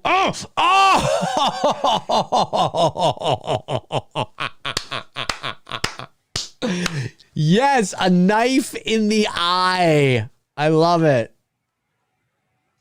That's so good. Look at those tears, man. That's great. Great performance. Tears look legit. Bye-bye, Mitchie. Goodbye, Midge. Goodbye, Midge. Crazy. Now it's just you and me. Let's shit our pants together. Can you imagine that's what she offers? No. The final thing she gets Blair to do is shit her pants. You must shit your pants. Shit your pants now, Blair. Shit them now. Just like, I can't. It just gets really weird. It's really fucking weird. Shit your pants, damn it. Fuck, that'd be funny. I told you to shit your pants. I want your soul. Oh, so they were like really good friends. Oh, see? Yeah, they were like besties. Oh, Jinx. We're not besties anymore. Did they shit their pants together? I don't think so. That's a whole different fucking show right there. Is that how you remember it? I think there's more to the story, Blair. Drifted apart. Dun, dun, dun, dun. Look at the shit coming out of my pants. What an awful, awful thing. What an awful thing to post. Like, how mortified would you be that lives forever online? Wouldn't that be awful? Wouldn't that be? That would be so bad. That's why I don't like having shit filmed, man. You think about all this shit in about 100 years from now that people are doing and making. This is what people are going to reflect on and look at, and they're going to laugh at all of us. She's laughing. Yep.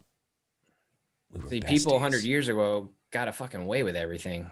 Now, ain't nobody getting away with shit. It's funny. I mean, people think that all this stuff just no, all this stuff has always happened. All the crazy fights you see online, the restaurant fights, the I don't know, road rage videos, people yelling in stores. It always happened. It just nobody had a fucking camera in their pocket. Exactly. You know what I mean? So nobody now, filmed 100 it. years from now, society's going to look back on all the dumb shit we've done over the last freaking 20 years to each other. I know.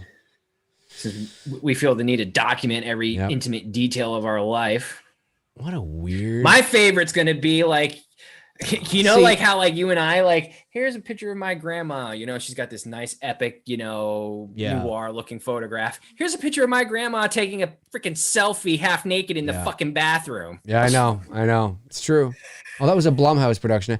I didn't like the, it's not that I don't like the ending. Yeah, it is Blumhouse. That's right. I didn't like the cheap scare at the end. I thought that was, I don't mind it. Yeah, I don't mind showing Laura like that at the end. It's cool. Yeah, but it was.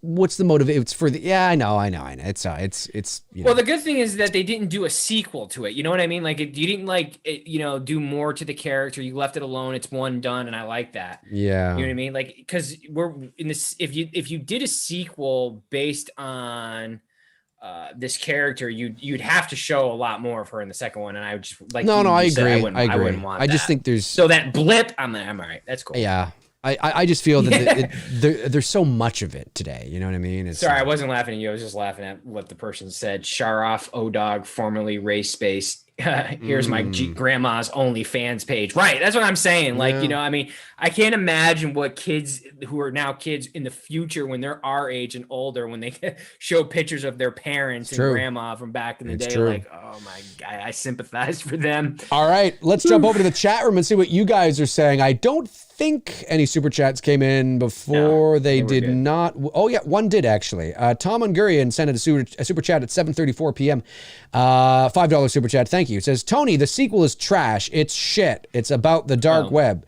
I don't know. I mean, shit. There's more shit. Just shit in the pants. That's what it's all about here, folks, on the show.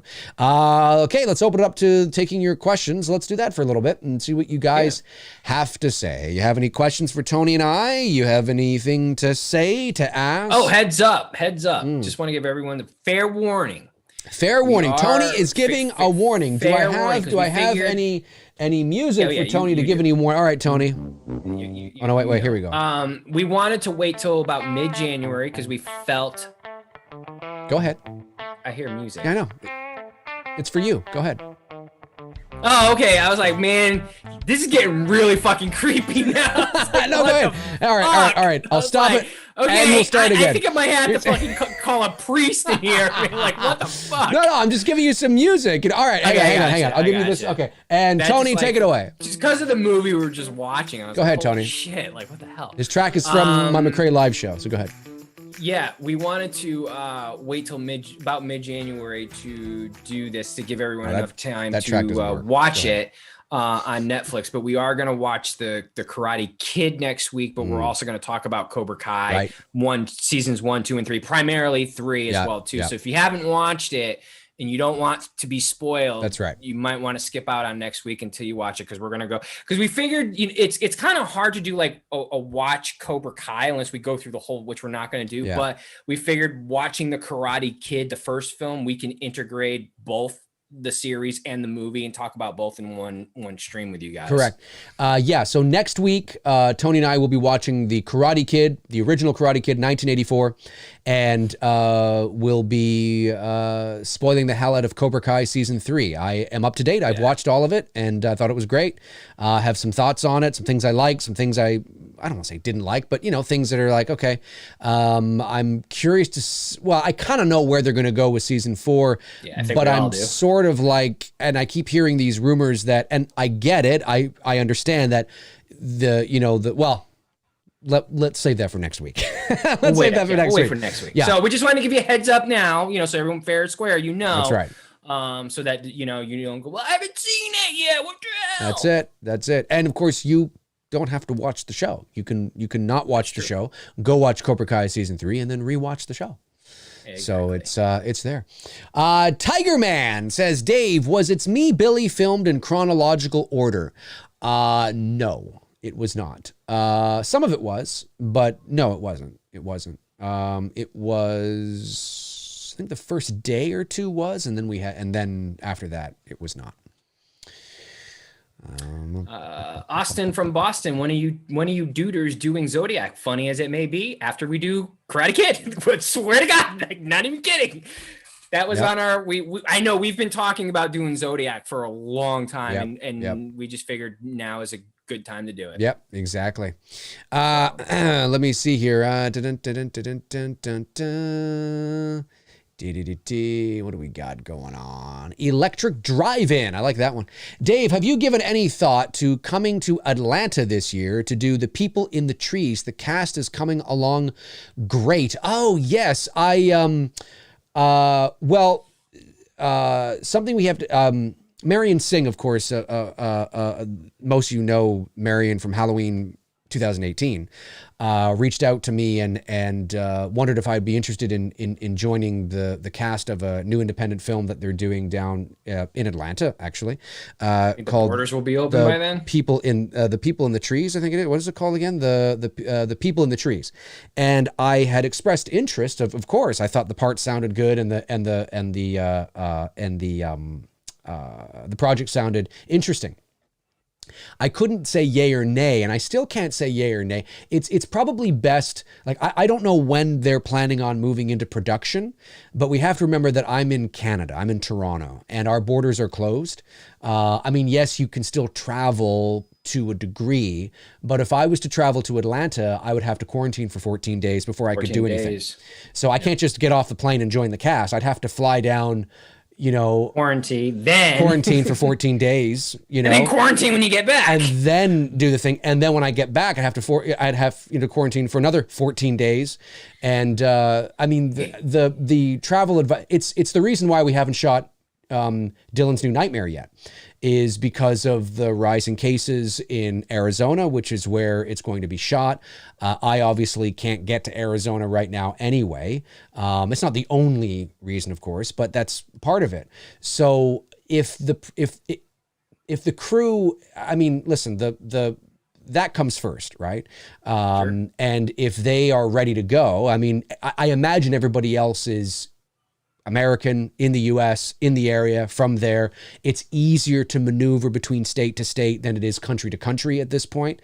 The travel advisory is still there. It's advised that if it is not, essential travel, like somebody died, or something like that, that I knew, to not go. And with rising cases right now, that's all just hogwash. My sister got it and she's a nurse and she's already back working at the hospital. She had it, she got quarantined and she's back in there. She's like within like 3 weeks from the time of catching COVID, full blown sickness too. Yeah. And going through the whole, that was weird because me and Dave we were talking about it, and then I get this like text after me and Dave had ended the stream from my mom that my sister's in the hospital with COVID, and like I said, within now 3 weeks after that happening, she's already back working in the hospital, dealing with patients after having this deadly virus. Yeah. Well, I mean, I'm not here to argue the validity of how deadly it is or it isn't, but as you know, being somebody out of country, if I go to the US and if I were to get COVID,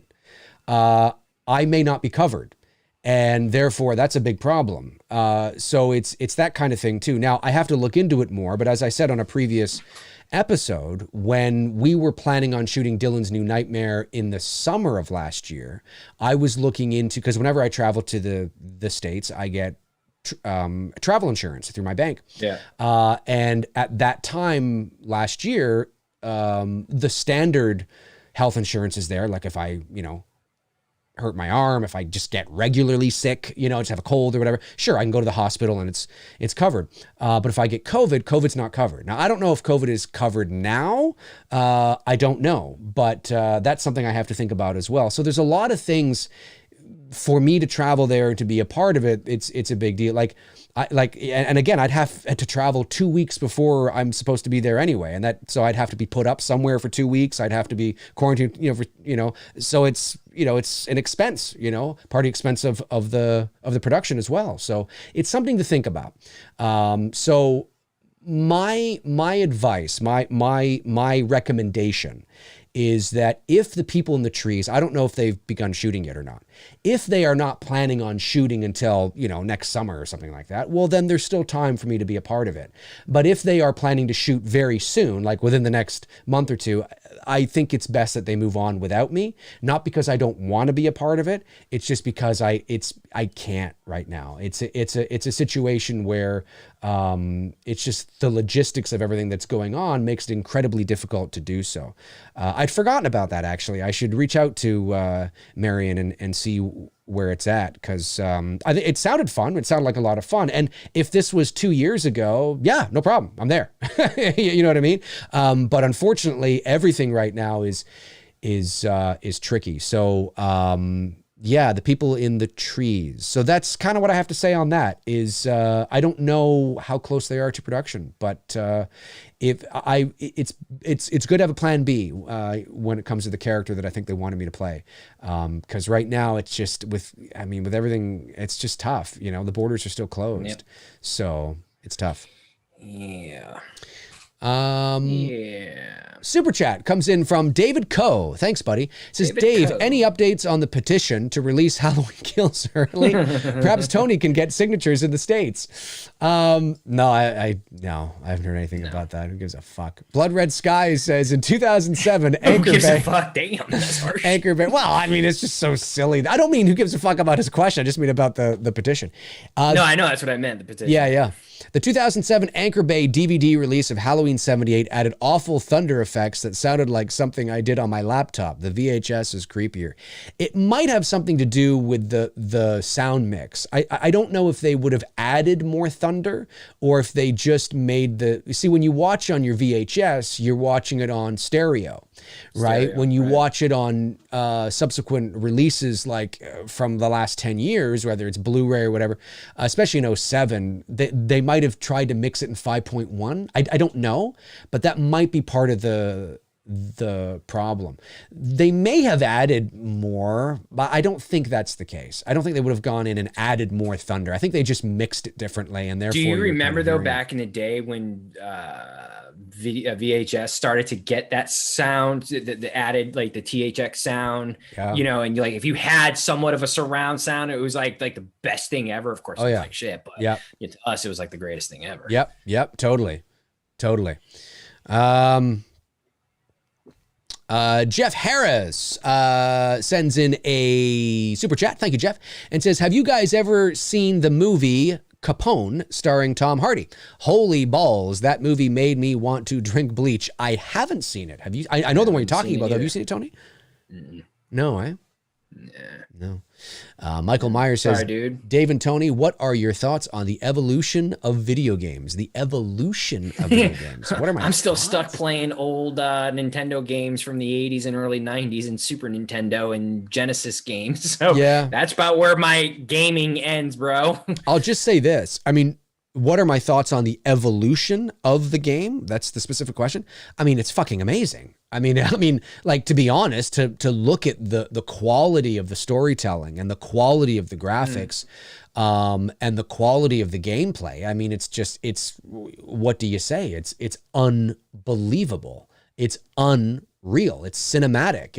It's crazy. It's crazy. And if I had the time, 15-year-old me would love to sit down day in and day out and just fucking play that shit because it looks so cool. I just don't have the time, So in terms of the actual question, the evolution of it, yeah, I mean, what do you say? I mean, it's like saying, what do you think of the evolution of movies? It's like, it's wild. But I'm with Tony. I like to play, Mario and yeah, I don't even think the 15-year-old me today would say. I was never really a gaming person. Like, I mean, that can sit there for like the last time I picked that up and turned that on was probably like 5 months ago. I mean, I never was a gamer. I can't sit still for a very long time and just do that for, you know what I mean? I get bored too quickly, except I can read. That's weird. You know what I mean? Like I can totally get into a book, but like gaming, was never my thing. So I think even the 15-year-old me today, but then again, I would be growing up in a different era. That's so true. Technology would be the forefront of my life. So it's quite possibly I would have a different outlook on that. That's true too. I mean, so I can't say that 100%. Yeah, no, that's a good point. That's a really good point. David Coe says, thanks, buddy, for the super chat. Totally joking with my petition question. I figured so. But now a super serious question. Worst movie, Halloween 5 or Jaws the Revenge? Jaws the Revenge. I wouldn't even hesitate on that.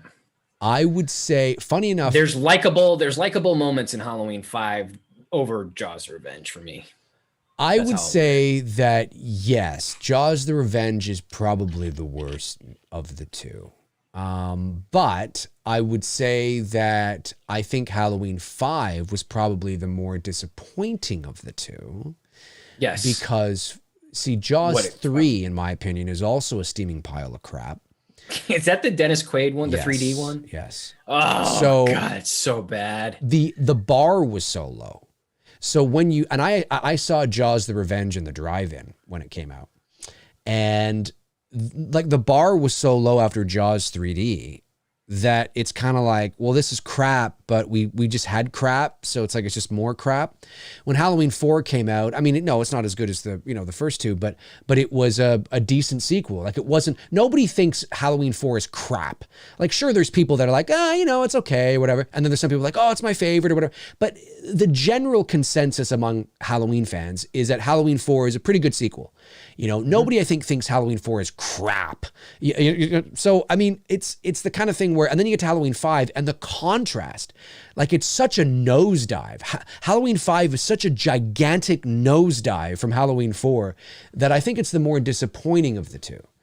Yeah. But I think Jaws the Revenge is the worse, I think. Yeah, it's pretty good. Concur. I agree. Blood Red Sky says 5.1, and they added new effects under John Carpenter's approval. Well, John Carpenter has to stop drinking then. Way to go. I think that man will drink and smoke cigarettes till the day he dies. Well, he quit smoking, actually. He quit smoking a few years ago, yeah. Yeah, he doesn't smoke anymore. Good for him. Good for him. I didn't think that would ever happen because I thought he was just one of those guys that was going to go the distance with it. Go the distance with it? Yeah. Some people do. My grandmother did. Really? My grandmother lived till she was like in her 90s. She'd smoke she was one of those people who could smoke a pack a day, and she lived well into her 90s. Wow. Don't you fucking hate people like that? It's like, no, it was my grandmother. No. I don't mean like literally hate. He's like, don't you hate people like that? Don't you fucking hate your grandmother, man? Don't you? Can't stand her. Tabitha Short says, my hubby has sorry, I don't have my glasses on. What does that say? My hubby has An Oculus. It's pretty trippy looking through that thing. Oh, I know what you're talking about. Oh, yes. Yeah, it can be. Yes, it can be. I should put on my glasses. Where are they? You have, I think you have, then she follows up. You need to have a Facebook account to have an Oculus. It's owned by Facebook. Yeah, never have Facebook again. Interesting. Bishop Walters says, Dave and Tony, who's an actor that is a great scene stealer and always sticks out no matter what? Say that again? Who is an actor that is a great scene stealer? So somebody who's got a, strong presence, and always sticks out no matter what. John Malkovich for me. I would say, depends on what we're looking for, right? Sure, depends. But I would say a scene stealer. So not a starring actor, but more of a supporting actor or even a character actor? No, I just think anybody, an actor. I'd say Jack Nicholson is one. I think young Jack, just Jack. Back in the day, Jack. For sure. Yeah. But I think anytime Jack is on screen, he commands a presence. I think Harrison Ford does too. I don't know if they're scene stealers, but I mean, there are certain actors that have a presence. There are.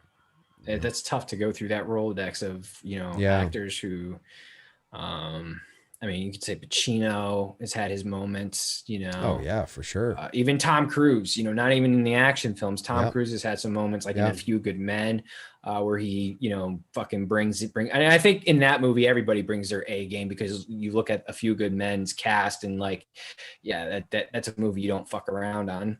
Yeah. I mean, it's tough. I mean, you know what I mean? There's so many.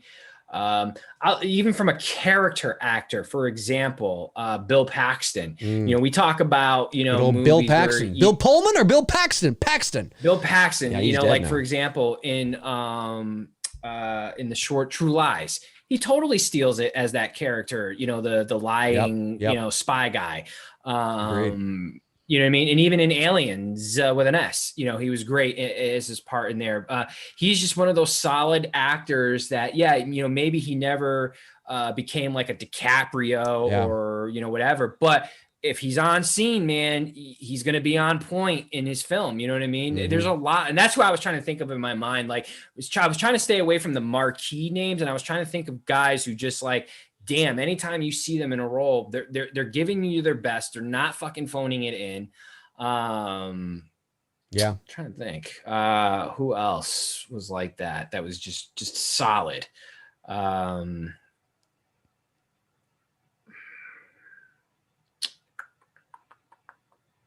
There's a bunch of them out there.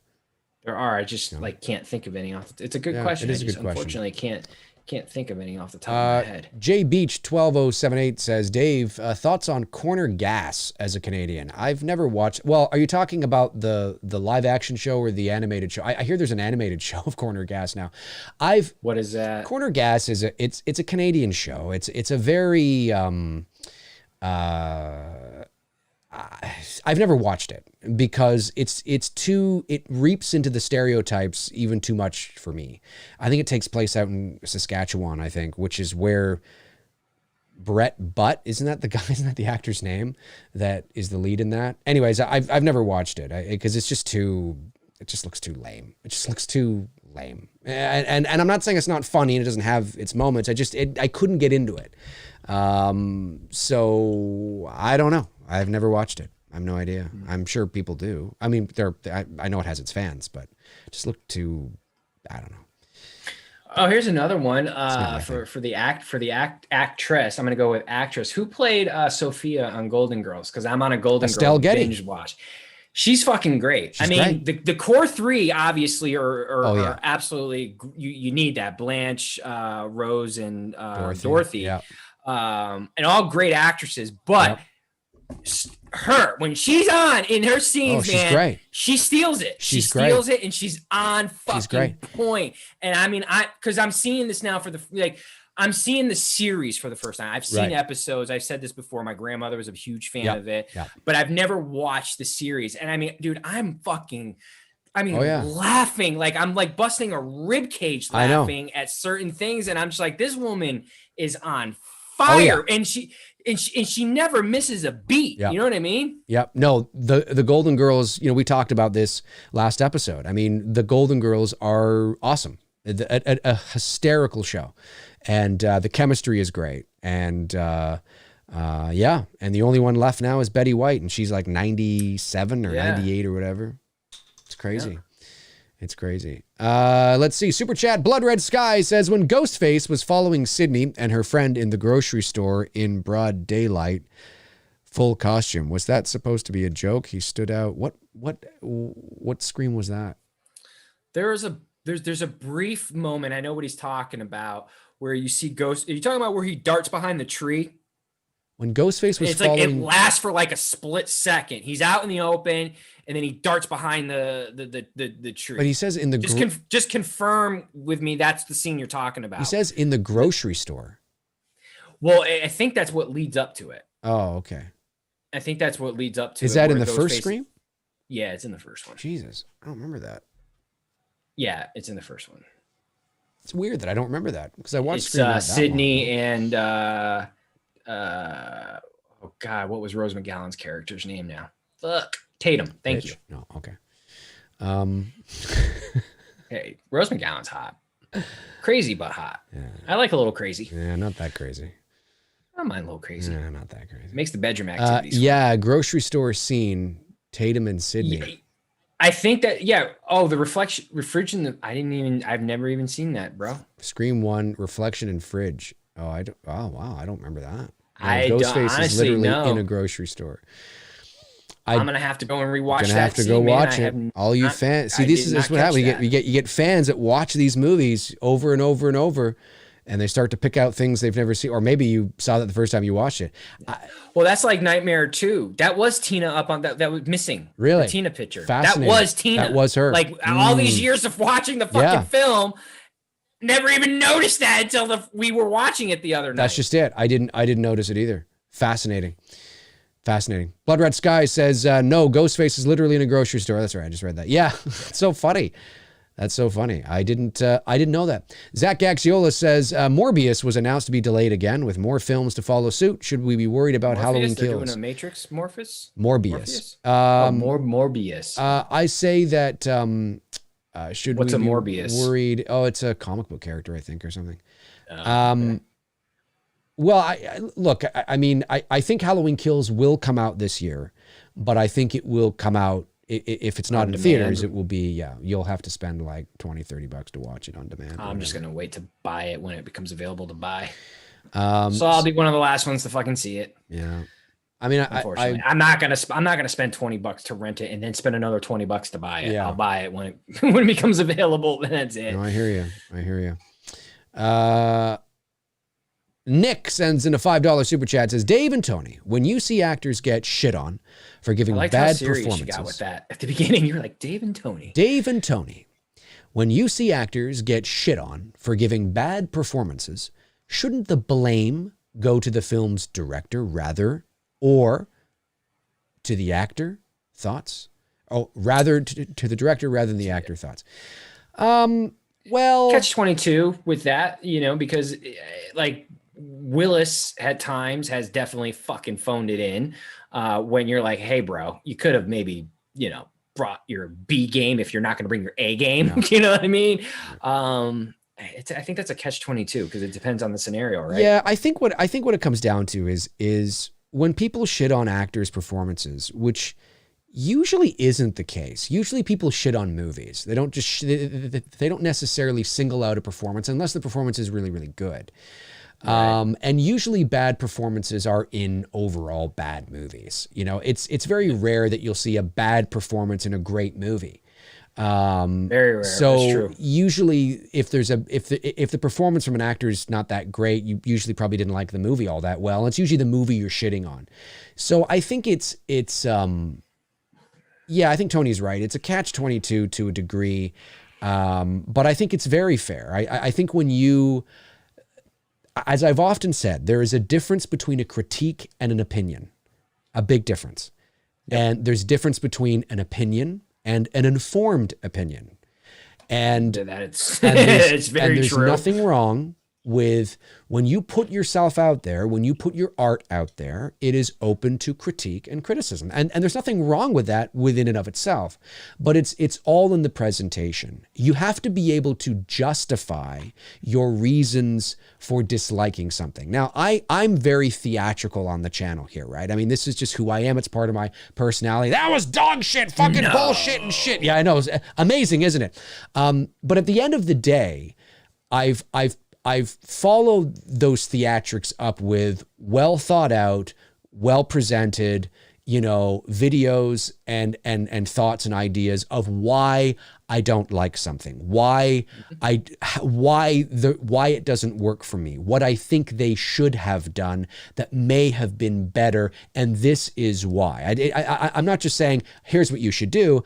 I give reasons, quantifiable reasons as to why I think you should do this to make it better. Not everybody thinks that deeply. Not everybody cares to think like that. We shoot from the hip and it's, it was fucking shit. And that's just usually where people sit. But I think if you are genuinely going to critique something, whether it's in an article or whether it's online or in a video, you better bring your A game to be able to say, and there's nothing wrong with being theatrical, but you also have to follow that up with, okay, like now seriously, here's the issue. Here's why. Here's this. And you make connections and you draw, parallels and you look at and you're justified with it. That doesn't mean that everybody's going to agree with you, but I have much more respect for somebody who is able to quantify and articulately express the reasons for their dislike of something. And it's not just because it was shit. You know what I mean? So, and I think most artists can respect that it's like, oh, hey, you know what? They didn't like my film. They didn't like my photograph maybe, or they didn't, whatever the case is, but they're able to express in a mature way at the end of the day, what it is that maybe didn't work for them. And there's nothing wrong with that. Not everybody's going to like It's Me, Billy. Not everybody's going to like every photo that Tony takes. You know what I mean? Are you kidding me? That's why I put on 20 pounds here over the last 2 months, because I got tired of people telling me I was too thin to play Jason. And the aggravating thing to that was... I didn't think that. I just think you look like Jason. The aggravating thing to it was, if I was just in my fucking bedroom doing what cosplayers do, no one would fucking say shit. But because I'm going the extra mile to try to create scenes to give people some form of entertainment for free and not charge you for it, that critique kept bothering me. So I was like, fuck this. And I just put on I've been hitting the weights and the protein like a motherfucker. And I went from 155 to 170 in 2 months. And now I'm going to close it off at around 185. So that the next time I do Jason in full cosplay dress, and be dude, fuck you. I think you should just go all the way to 290. Come on, fuck. I think from my understanding, I think Dash, fucking tank. I think Steve, I think Dash. Did I say that? Yeah, Steve Dash. Yeah. Dash. Thank you. Yeah. I think he was between 185, 190 when he was Jason. So I'm gonna try to keep that weight around. But it's that thing too. It's I know you're only saying that just to be a fucking dick. It's those types of criticisms though that is just bro, well, I'm just trying to, I'm just a photographer, or some people will criticize well, it's not movie quality or something like that, or whatever, or something like that. I'm like, dude, I don't have a full scale movie production budget. I'm just a photographer going out with my friends and creating fun fucking photographs. I think your photo, yeah, but you see, these are the people that I think your photo looks great. I think all your photos look great. There are photos that I there isn't a photo that you do that I don't like. There's photos I like more than others, because you capture, the essence, right? Yeah. But I mean, there's not a photo I'm like, oh, well, that looks like shit. No, not at all. They all look like professionally shot, well put together, well crafted photos. Well, and that's what you just said right there. And with It's Me, Billy, you know what I mean? You're not just going out and shooting it with your iPhone. You're putting a full scale production, and you're gonna have fucking douchebags who are gonna say dumb shit. Of course. It's just it is what it is, right? But that, so the overall point is that, yeah, as long as you come to the table with, you know, genuine thoughts of what you didn't like, or, you know, and it can be, and there's nothing wrong again with being theatrical. Yeah, it's fun, but you have to go beyond that. I don't think anybody would take me seriously. I don't think anybody would say I have any cred whatsoever if all I ever did in my videos leading up to the last 3 years, you know, leading up to this moment, is just say things like, well, that was fucking shit, like I sometimes do to have some fun and to be, but I never went beyond that. Like I never did deep dives into the psychology of Halloween or how it connects. I just ranted like a big blowhard. Like I didn't, you know, it's, or what Linda was doing while Lori was doing this. Like, yeah. What Linda was doing while Lori was doing this? What? There's like videos out there. Oh, not those videos. No. Linda was doing this while Lori was like, yeah, you know, like, not like, those videos. Reaching for content. No. You know what I'm talking about. I've never. And I'm not saying that in a literal sense, but there's videos out there that YouTubers make that these hypothetical scenarios, and I'm just like, why are we? Dude, there's a difference. 100%. There is. I've never, at least I'd like to think that I've never reached in my videos, but there are definitely I think videos. With the first Halloween, you've approached it from, I don't want to say this. If it was a standalone film, you definitely approached that film from more of an in-depth educational approach, and even the psychological of who Michael is, 100%. And not what happens later on. When 100%. I've watched, you're focused on that one film. And the reason why I did that was because not so people can just understand more about the original intent of that first movie, but it helps you understand the rest of the series and why things may not add up, why things got convoluted. Why, I mean, you know, and you could say, well, just because they ran out of ideas and stuff. And yes, that's part of it. But it connects. Like I connected it to every one of the movies that you watched. But I've never done, like, I don't know if Frank is still in the chat room. I've never done like a top 10 Dr. Loomis stances. You know what I mean? Like I've never done things like no that. No offense to YouTubers. No, not at all. We're not dissing you. No, I get it. But you're creating content, but it can get a little, you know, top 10 Dr. Loomis shoes. You know what I mean? It gets a little like, come on. You know, because folks, you have to remember, it's quality over quantity. You know what I mean? But anyway, we could go on and on about that. But there's nothing wrong with critiquing because you put yourself out there. But there's a difference. There's a right way and a wrong way. But you're always going to get the people that are just going to say it's shit and all that kind of. I guarantee you that when It's Me Billy drops, well, I mean, I got a message on one of the first comments on the It's Me Billy teaser was, this looks like shit. And it clearly doesn't look like shit. So it's difficult to take somebody seriously like that. But you're always going to get people that do that because they think you care. That's the thing. They think you care. And hopefully people know by now that I just don't. That's why I don't delete those comments. I leave them there. I shared it on Instagram stories. There was a great meme of The Rock, and he's reading, he's on a laptop and he's reading, I'm guessing he's reading comments from trolls. Right. And he's just kind of paused there. You see him kind of scrolling and he's not saying anything. And then he busts out with, it doesn't matter what you think. That's great. That's great. Throws the fucking laptop. That's how I feel. When I see trolling comments, like, I'm like, it doesn't matter what you fucking think, bro. Who cares? I'm still going to keep creating the content. Like I've said from day one on this channel, if I cared or if Tony cared or if anybody cared about what people thought of them or their content, they would never do justice. They would never be themselves. They would never because they would be too worried about molding themselves to fit what people want. And you can't just do that. You know, you can't. You know, you take the shit, you create the shit, you put it out there, and you let the chips fall where they may. Frank Riker. You do what Laura Barnes does and take a There you go. Frank Riker sends in a super chat, says, for the sexy, spooky thumbs up, sound setting, alien flashing, phone ringing MFers in the chat. Thank you very much, Frank. Really appreciate that. Southpaw82 says, thinking about heading down to Warner Brothers, grabbing the first person I see by the throat and asking what the fuck is going on with Godzilla versus Kong. Well, I mean, I don't know. It's fascinating. Yeah, I don't know either. I mean, we're now mid-January. I mean, Yeah. it's not that it's not too far off, but you would think that even a teaser fucking trailer would have dropped by now. I don't know. I know somebody who knows Adam Wingard. I don't know how much he would tell me. Adam Wingard's the director of Kong versus Godzilla, or Godzilla vs. Kong, whatever.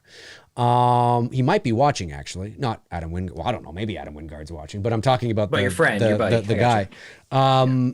If you are watching and you have spoken to Adam recently, hit me up with an email. What's up? And let me know. What's up? Yeah, let me know what if he has any insight. It's entirely possible that Adam may not have any insight whatsoever, because it may be out of his hands. I mean, he may be like, hey, you know, my job's done. I mean, the film is locked, loaded, and ready to go, and you know, but he might, because he's the director, he may have some insight into what the delay could be. I don't know. I should reach out and ask if he does. Damn, weren't you yawning last week, and now I'm yawning this week? Yes, I'm yawning like. Trust me, guys, I'm having fun. It's true. I'm tired. It's the way it is. It's the way it is. Nick sends in a $5 super chat, says, Dave, yes, we all know you love John Candy. I do, as we all do. But have you ever heard him voice a horse in the 1988 comedy Hot to Trot? Yes. Hot to Trot with Bobcat Gold. Was that a Disney movie? I don't know if it was. Isn't that the one with Bobcat Goldthwait? What the hell's his name again? Why do I feel like that's a Disney movie? The guy that's always like, he's always like that. Wasn't he in that? Hot to Trot. Wasn't that him? I think that was him. I've seen the movie. I haven't seen the movie in eons, like a long time. But I have seen that movie, and I do remember John Candy did voice the horse in that. I think that was the one, right? Bobcat Goldthwait? What's his name again? Nick says yes. Okay, like great. Yes, so I had the right one. Yeah, it was not. Yeah, it was a late '80s film. I remember watching it as a kid. I thought it was funny. I haven't seen it probably in like 30 years. I mean, it's been forever since I've seen that. Okay, we'll go for a couple more minutes here, and then we'll call it a day. Michael Myers, Dave and Tony, what were your parents' reactions to JFK's assassination and the moon landing? Well, my mother and father, my father would have been 8 years old, right? Yeah, 55, 63. My mother would have been 7. So probably like not old enough to, old enough to understand something bad happened, but maybe not. Kind of like how like me and Dave can talk about Challenger. Like we knew what happened, but the significance of Challenger, I hate to use the word appreciate because it's such a tragedy of what happened to Challenger. Appreciate the horror, I guess. The horror of what happened to Challenger until I got older. So even though we were kids and we watched that in school, as young kids, you're having a hard time. Now the moon landing, obviously they were older and I'm sure they probably, it was probably a huge moment in their life that next to seeing the Beatles on the Ed Sullivan Show. That's when I've heard my mother talk about a little bit more so is that seeing the Beatles, because she's a huge Beatles fan and has passed their music on to me. And that I've heard a lot of stories on, and how they stayed up late to watch that broadcast and whatnot. That'd have been cool to kind of experience some of that shit. You know what I mean? I mean, not the Kennedy assassination. That's a bad experience, but the moon landing and seeing the Beatles, for the first time, that would have been cool. My dad was born in 42. So in 63, he was 21. Damn. And so he was a very young journalist. He totally would have known what was going on. I remember him saying he was aware. I mean, I remember him covering it for whatever paper he was working. He was very young. Moon landing, same thing. My dad, like I said, I have a photo of my dad and the Beatles on the wall. That's right. Your dad met the Beatles. He did, and so that would have been when they came to Toronto in 65, 66. So my dad would have been like 25. Was that during their first run here in the mainland? Oh yeah. Yeah. Oh yeah. This is this is the 60s. That's peak Beatle crazy. 100%. And I don't know. I can't really remember. I mean, I know my dad and I shared thoughts and stories of Kennedy assassination when it all happened. But I mean, my dad's been dead for almost 10 years now. So, it would have been some time before that. Both your parents are gone. They died 2.5 months from each other. My mother died of cancer, and then my dad died of a heart attack. In case you don't know, my parents were not together. They had been divorced for 20-something years, 25 years. But they remained fairly close because they had 4 kids together. So they, were friendly with each other. That was just insane. Like some people think that, my dad died because my mom died because it was a grieving. No, they weren't together. They were divorced. The shitty thing about it is that the last time I saw my dad was at my mother's funeral. So that's kind of, that sucks. But it wasn't the last time I talked to him. But so yeah, I think that, I remember him telling me stories like, I remember when, Kennedy was assassinated, it was big news and we had, the things on it. And this was like the golden age of journalism. You know what I mean? Like phones, back, when journalism was journalism. Yeah, rotary phones ringing, I wish your dad was around to get his opinion on journalism today. Myself and my girlfriend and my friends, we've often said, I wonder what Earl would think of this. I wonder what your dad would think of this. He probably ripped them all a new asshole. I said, my dad, I don't know. My dad would be, what would he be now? He'd be 79 he's the same age as Harrison Ford because they were born the same year. Okay. So he'd be turning 79 this year. So he could still be working. I mean, working obviously because, Sure. But yeah, it's crazy. It's crazy. This is a good one. D&T, creepiest, Edwin Sordo, creepiest scene from a non-horror movie. For him, it was the basement scene in Zodiac. That was a good scene. Well, we'll take the show to 9:30. How's that? That'd be a nice cutoff point. Nice cutoff point. Creepiest scene from a non-horror film. Creepiest scene from a non-horror film.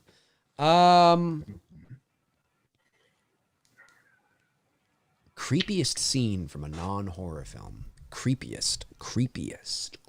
It's hard because the only scenes that really creep me out are horror films. Creepiest scene in a non-horror film. Yeah, I don't know. I mean, it's not like you're going to see a creepy scene in a comedy. No. I mean, it depends on what's.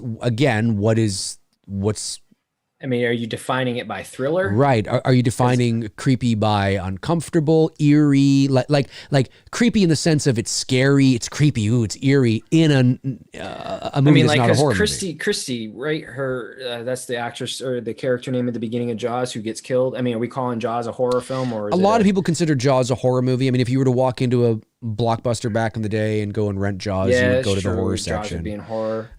It's more. It's a horror thriller. It's more of a thriller, But I get why people say it's a horror movie. That's tough, man. Because again, without it not being horror, like Dave said, like there's not too many creepy scenes in a comedy film or a drama or drama. Yeah, because it's a different type. I mean, I'm looking at my drama films. I mean, there's some scenes. I mean, maybe in the 95 movie Heat with De Niro and Pacino, and this is kind of an unorthodox way of looking at creepy, but remember that scene? You've seen the movie, right? Heat? Yeah, Heat? Yeah, fucking amazing movie. I saw it in the theater. Fucking amazing. Anyway. I mean, that fucking diner scene is one of the best scenes ever in Hollywood, scene in movie history. And that was the first time those two were on screen together. Face to face, that's right. So the scene with the shootout in the street when they're wearing the hockey, like the old school goalie hockey masks. Yep. That's creepy in a sense because I don't believe there's any music and you just hear and I can only imagine what that would be like if you were in like a building or something and you're in your home and you hear and it's just the echo of the artillery and the bullets. The sound are like bouncing off the walls because they're right downtown. You know what I mean? Obviously that's the sound design, but I just mean that the way it's constructed, there is a creepiness to it almost like a surreal kind of like, what the fuck, man? Yeah, like, I don't know. It's kind of just the first thing that popped into my head. There's some scenes in Seven and But Seven's a psychological thriller, so that's what I was gonna say. Yeah, I consider it more of the same genre, really. Like Silence of the Lambs too, right? Yeah. That would be in that same thing. Yeah, it depends on what you're defining. Though I will say, because of the context and the world we live in now, I never thought this when I saw it in the 90s, and I love the film, but because of the society that we live in now, American History X is not as easy to watch today as it was back then, because of the context of what American History X is about. Great film, great acting, but the story of the film, it's not an easy film to watch. We should watch that on here. We'll totally get booted off of YouTube if we did that. Yeah, probably. Let's see here. What do we got? What do we got, McRae? Yeah, Dave. I'm going to do an entire episode where I talk like this. Okay, boss. The Man Hammer AR-15 for life. Sir Dave and Tony. In regards to Friends, the show, TV show, Monica or Rachel? As a kid, I chose Rachel, but now in my 30s, I must say Monica all the way, but that's just my humblest opinion, of course. So I'm assuming we're just talking about the characters. We're not talking about the actress Jennifer Aniston and Courtney Cox, right? We're just talking about the characters of the show. Well, I will say this. I know what I know about Friends is what most people know about Friends just through pop culture. Like, I've seen a few episodes, but I've never seen every episode. I was never a Friends fan. Now, when I say I'm not a Friends... So nobody told you life was going to be this way? I know what that... I get it.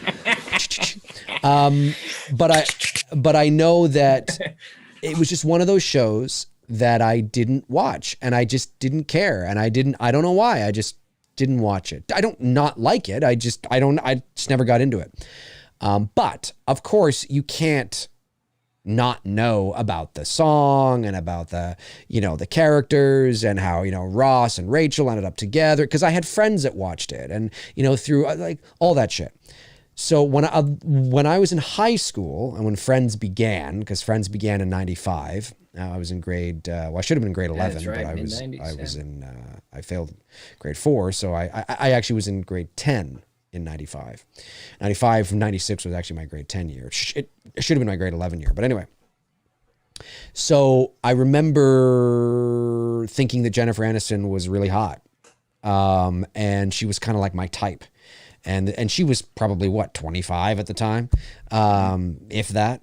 So, and although she was a brunette and so was Courtney Cox, for whatever reason, I just liked Jennifer Aniston. A lot of guys did, of course. Courtney Cox is attractive as well. But I think I'll have to go with Rachel just because that's what I remember. But I didn't watch the show, but I do remember. I think it's because, and I'd have to look at the actors today. I don't know how well they've aged, but I think it's because Rachel had cuter features. Jennifer Aniston had, certainly back then, has more of the girl next door cuter feature look. And I've learned over the years that that's a type that I'm drawn to, I guess, is more of cuter features. Not that, women who have bolder features aren't attractive. They are. But I think that's probably why for me, is that I was attracted to the more of the cuter girl next door look. And Monica, I wouldn't say Courtney Cox has bold features, but she has more bolder features than Aniston did. So I think that's probably why for me. So I'm going to say Rachel. I don't know. What about you? Neither. I'd go with Phoebe. And I'll tell you why. If we're basing it on the characters now, again, we're not basing it on the actress. We're basing it on the character. Right. Rachel, too fucking high maintenance for me. Monica, too OCD, fucking anal retentive, fucking I gotta get the last word in. That would drive me nuts. Phoebe, I could just chill with, smoke some weed, and just fucking vibe out. You know what I mean?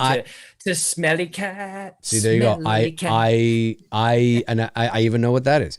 I don't know the show well enough to know their personalities, so I was just going. All right, well, let me flip. I was just going by looks. we'll go with another popular show from our youth. that was a little bit more popular when we were a little bit younger, who would you have chosen? Kelly or Brenda from the early beginning days of 90210? Brenda. Brenda, huh? Brenda, who, why am I drawing a blank? Let me just look this up. Shannon Doherty. Oh, Shannon Doherty. Oh, sorry. When you said Kelly, I was thinking there was a Brenda on Saved by the Bell. No. So you picked two girls that do have more of the cuter girl next door features. And that's why I'm also putting it in the early, not when they got older. Right. I'm talking the early beginning days when the show first was like at its like peak in our youth. I would say probably Brenda, I would say. But I mean, I don't know. Probably, I don't know. You see, I do know their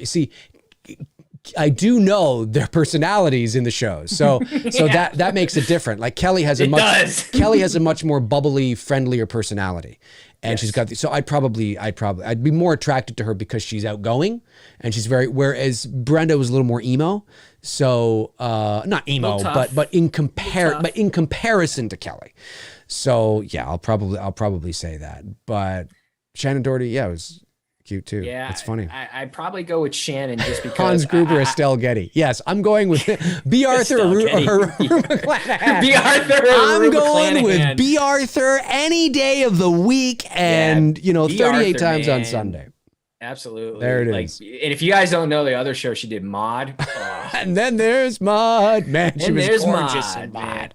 Oh, and anytime she ever made an appearance on All in the Family, I loved it when Carol O'Connor would be like, Maude. I know. It was so good. And their dynamic, Carol O'Connor as Archie and her as Maude. I mean, like the on-screen chemistry between those two it was electrifying. I was just telling this to my dad the other day with regards to Golden Girls. Now that I'm actually watching it, like to me, I feel like that was the end, the final like run of that era of comedy. From you talk about All in the Family and Maude and the Jeffersons and One Day at a Time.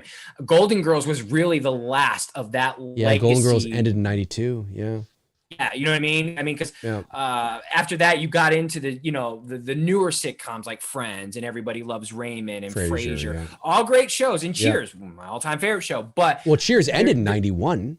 91, right? Yeah. But there's a certain, like I said to my dad, I was like, in Golden Girls, there's a certain language to the comedy, and if you understand comedy and especially that type of comedy, you know what I'm talking about.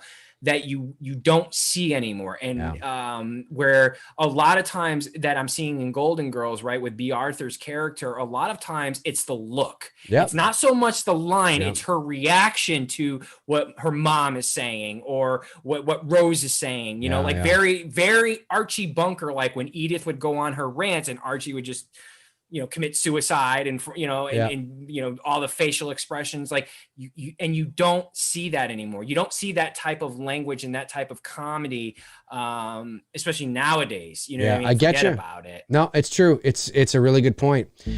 Folks, that is going to do it for Tony and I here on episode 95 of Two Dudes and Some Bullshit. Thank you to our great moderators, of course, Frank Reicher, Tabitha Short, and Darren Sands for doing what you guys do. Thank you to the Super Chat questions. Thank you to the non-Super Chat questions. Thank you for joining us and watching Unfriended. For joining us tonight. This was a weird This is one of my favorite shows that we've done, considering everything that happened. Yeah, it was a pretty good show. Really good show, actually. A lot of fun. Tony and I will be back next Monday night at 7 o'clock p.m. Eastern Standard Time as we watch the 1984 classic, Tony's favorite movie of all time, the original, The Karate Kid. We'll be talking about that throughout the show, but we'll also be spoiling Cobra Kai Season 3 next Monday. So if you haven't seen Cobra Kai Season 3 and you want to watch it, and you want to watch next Monday show with us, make sure you watch Season 3 of Cobra Kai. It's gonna be fun talking that show with you guys. It's gonna be a lot of fun. I've been asking me all on Instagram. It's gonna be a lot of fun. I'm trying to hold off till we do the show. It's gonna be a lot of fun, folks. I will be back tomorrow morning, 11 o'clock a.m. with McRae Live. Have a wonderful rest of your Monday. It's Monday, right? Monday. Yeah, it is Monday. All right, that'll do it for us. In the meantime and in between time, take care, guys. Cheers. Oh, there you are. Cheers. I was looking at that camera. I keep looking over there. You're there right now. I'll go back to that camera for tomorrow. Hopefully it'll work. Alrighty. Cheers.